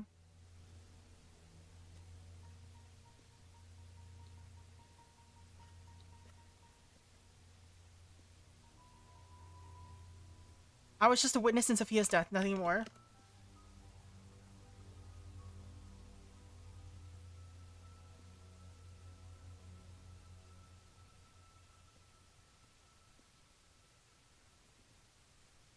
Henry Johnson.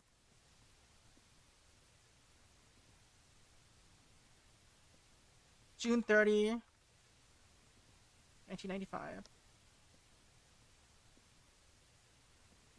There's a post-it note on it that says, fax it tomorrow.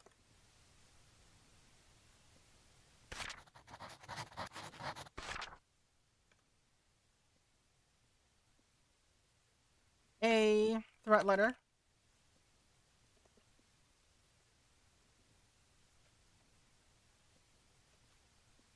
I know what you did. Meet me by the well at midnight. You know which one. Come alone. We saw that message before.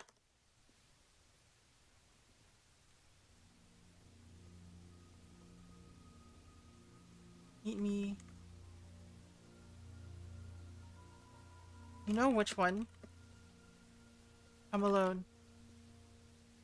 Funky E on the typewriter. True.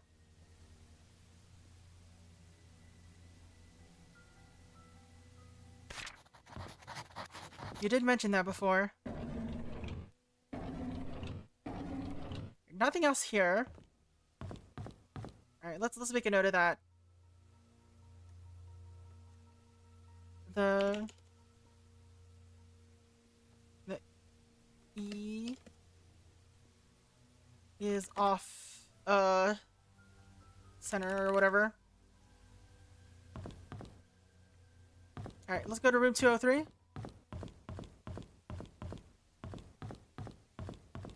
Scott's typewriter was normal.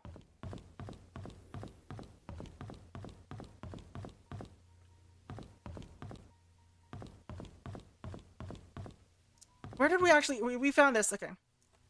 I know what you did. Hello?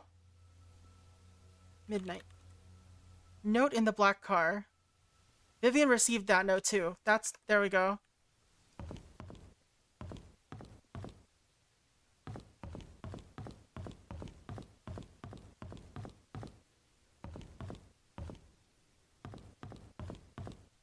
.203. There we are.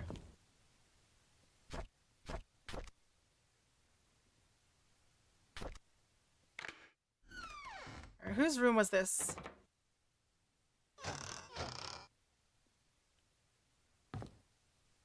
Someone's been here before.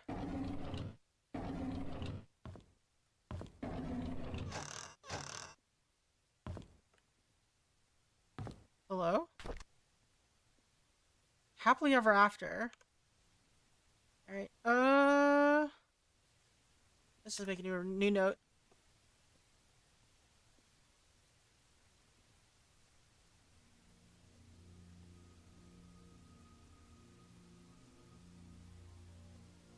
So there's location in Painscreek Hospital. Let's see. Notable things. A VHS tape with the label Happily Ever After. I guess it's all lowercase. Let's just do it this way.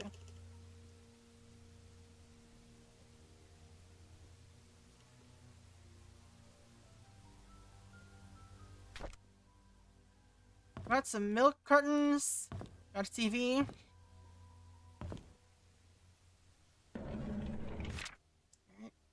Okay, this is okay. Body of Scott. Okay, let's go. Actual thing.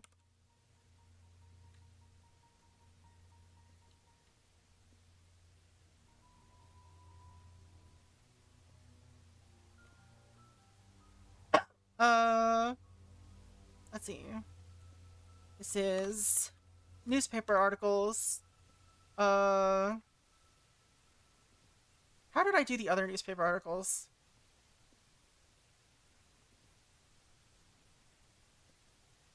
Found, about, author, title. Okay. Let's see. Found,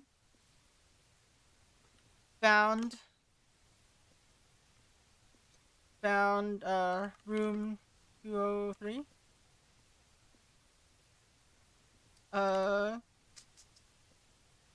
About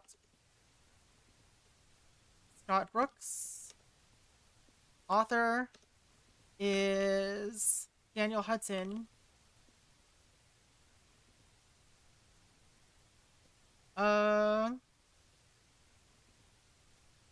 Let's see. What else was there? Oh, right.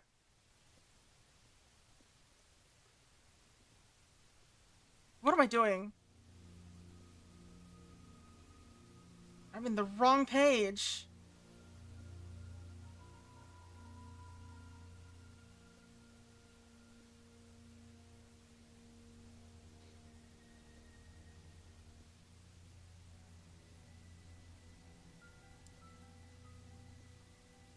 Alright.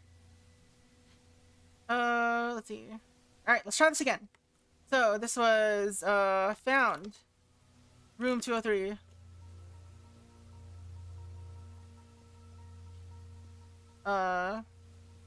Author. Daniel Hudson. About. Scott Brooks. Title. Painscreek Herald.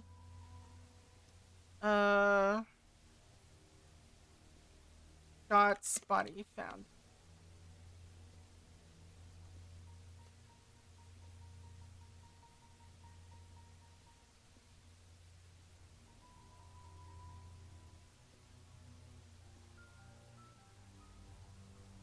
Alright.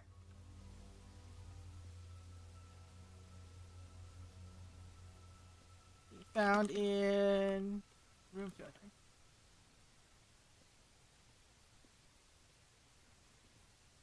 Scott Brooks's body found by jogger. Body found by jogger. With multiple stab wounds to the heart.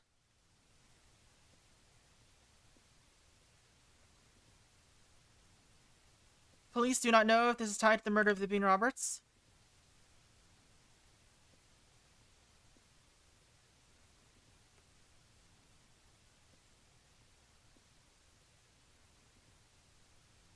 Let's see. By Daniel Hudson. Alright, let's see. Scott Brooks, star suspect in the Vivian Roberts case, was found dead yesterday. His body was found on the roadside along Maple Drive. Body was found on the roadside along Maple Drive. At around 6:50 a.m., a jogger happened to find... Okay. around 6:50 a.m., a jogger found him lying motionless on behind a bush on the side of the road. He stopped to check if the person needed help, only to find noticed the body was covered in blood.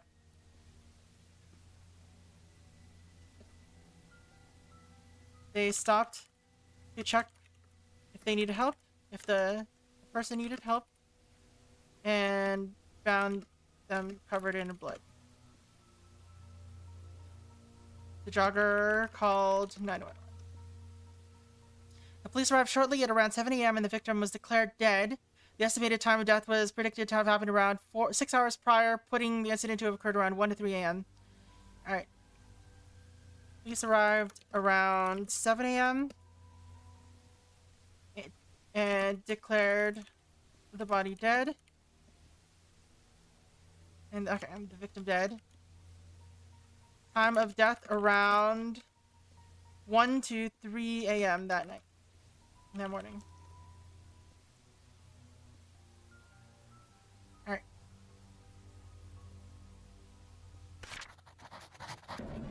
Also, we found another key and another diary. Looks like a room key to what?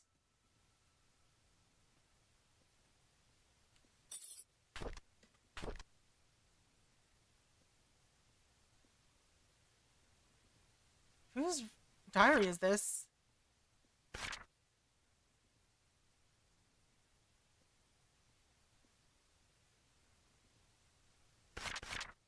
Who? Does it? Okay, are you gonna tell me, game, whose diary this is? No, that's not how she writes. It's Dorothy's.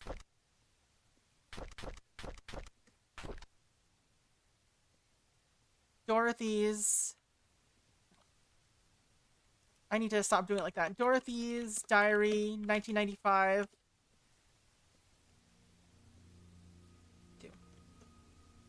Was there a 1?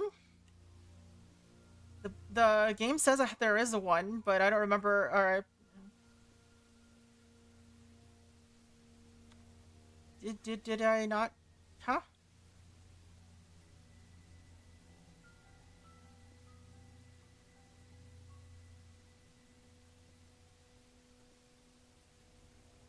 Apparently I didn't mark this as a diary. So that's that. Nanny's diary. Okay. That's what happened there.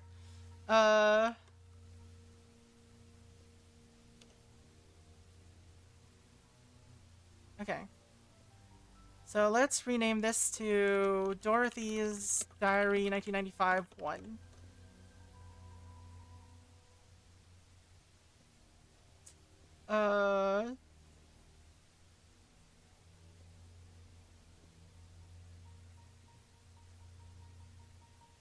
Just for consistency. Alright.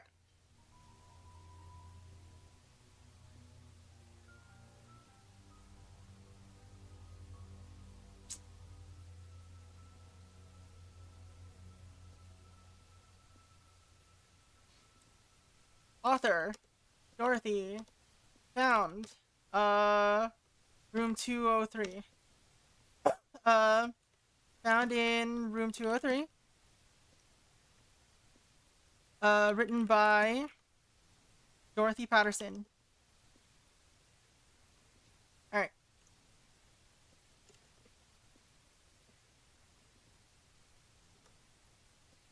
July 27, 1995. Yesterday, on hearing that Scott was apprehended for the murder of her mother, Trisha collapsed. The hospital called this morning to inform us that it was just a nervous breakdown. However, they've suggested that she should stay there for another few days. Charles is asking me to stay by her side. Alright. After hearing that Scott was the suspect for her mother's murder, Trisha collapsed. Charles asked Dorothy, or asked the writer, to stay with her in the hospital.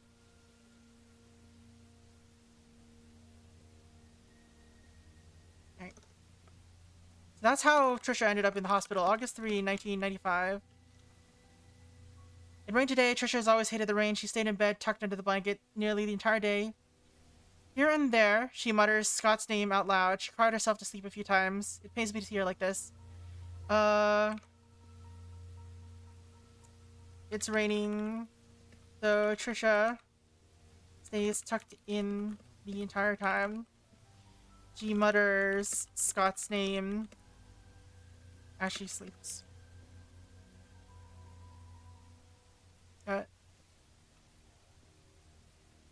Every now and then, and cries.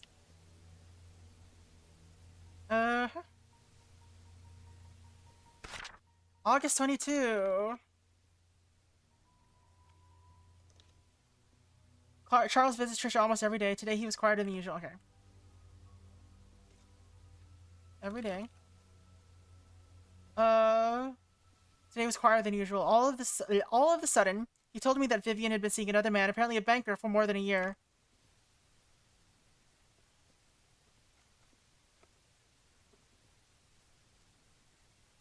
Been seeing another man, a banker, for more than a year. Call me Cuban Pete. Let's see. He asked me if Vivian ever talked to me about it. I said I didn't know anything, but was sure that Vivian would have never done such a thing. Then I realized Trisha was awake. I'm not sure if she heard our conversation. He asked the writer if she knew anything about it, but she didn't. She doesn't believe it to be, Vivian, in Vivian. To do such a thing. Trisha was awake for this conversation. Did she hear it? September 8th.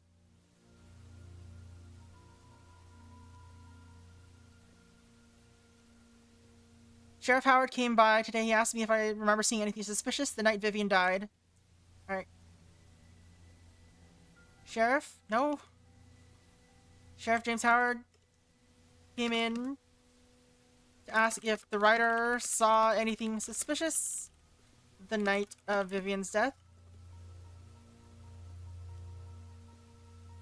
I've already told him everything I know. It's frustrating to be asked over and over things that I just want to forget. Before he left, he asked if Scott could really be the killer. He said he's wondering the same thing. If Scott was not the killer, then who killed Vivian? You watched The Mask a few days ago and you can't get that song out of your head? I've not seen The Mask in years.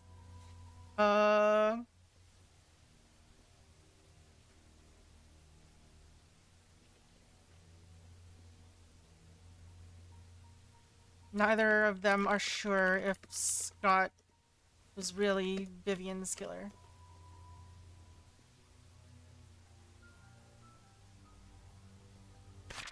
Alright, September 16.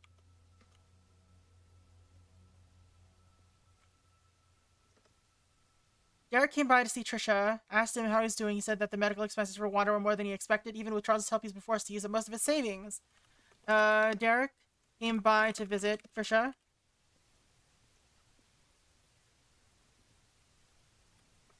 Seems like his mother's, like, Wanda's medical expenses are still too much, even with Charles's help. And he's had to dip into his savings. He's currently searching for a second job. He asked me if there was a future for him. Traveling with Charles made him see some of the rather ugly sides of the world. His mother is hospitalized with terminal cancer. Seeing his best friend Trisha like this pains him. I don't know what to tell him.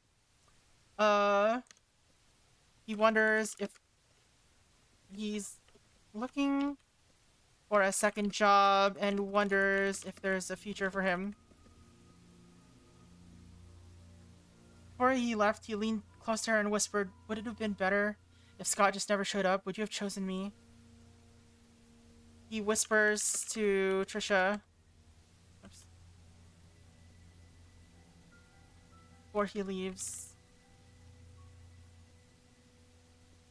Would it have been better if Scott had never shown up?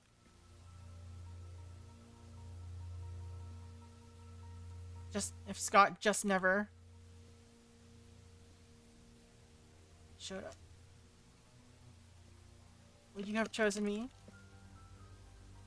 The writer regrets hearing this. Regrets hearing this. Alright. So we got another key. Alright, we've got, okay. We've got a hammer. We've got this. We've got this. We've got this. We've got this. We've got more stuff to check out. But that'll have to be for next time, where we continue to look into what is going on with, this game. This game is way bigger than I expected. There's so many locked doors. Holy crap. We're still going. It's still going. I need to, you know, find something to eat. I woke up and they just immediately had to stream. Because my sense of time has been destroyed. But anyway. So that's going to be it for me today. For those of you on YouTube, we're going to be ending soon. And for those of us on Twitch, we're going to go find somebody to rate. So yeah, let's go over to that ending screen and say our goodbyes. But yeah, this is where we're ending tonight. Thank you all for hanging out. Thank you so much for, you know, just chilling, being here, keeping me company while we, you know, try to write a lot of notes about all this. Oh no! Fire claimed the throne just before we say goodbye. But anyway, so for those of you on YouTube, y'all have a good night, and I will be seeing you on Thursday, probably, with more of this game. We're just gonna keep going with this game until we finish it, I guess. I don't know. Anyway, have a good one. Later. Bye!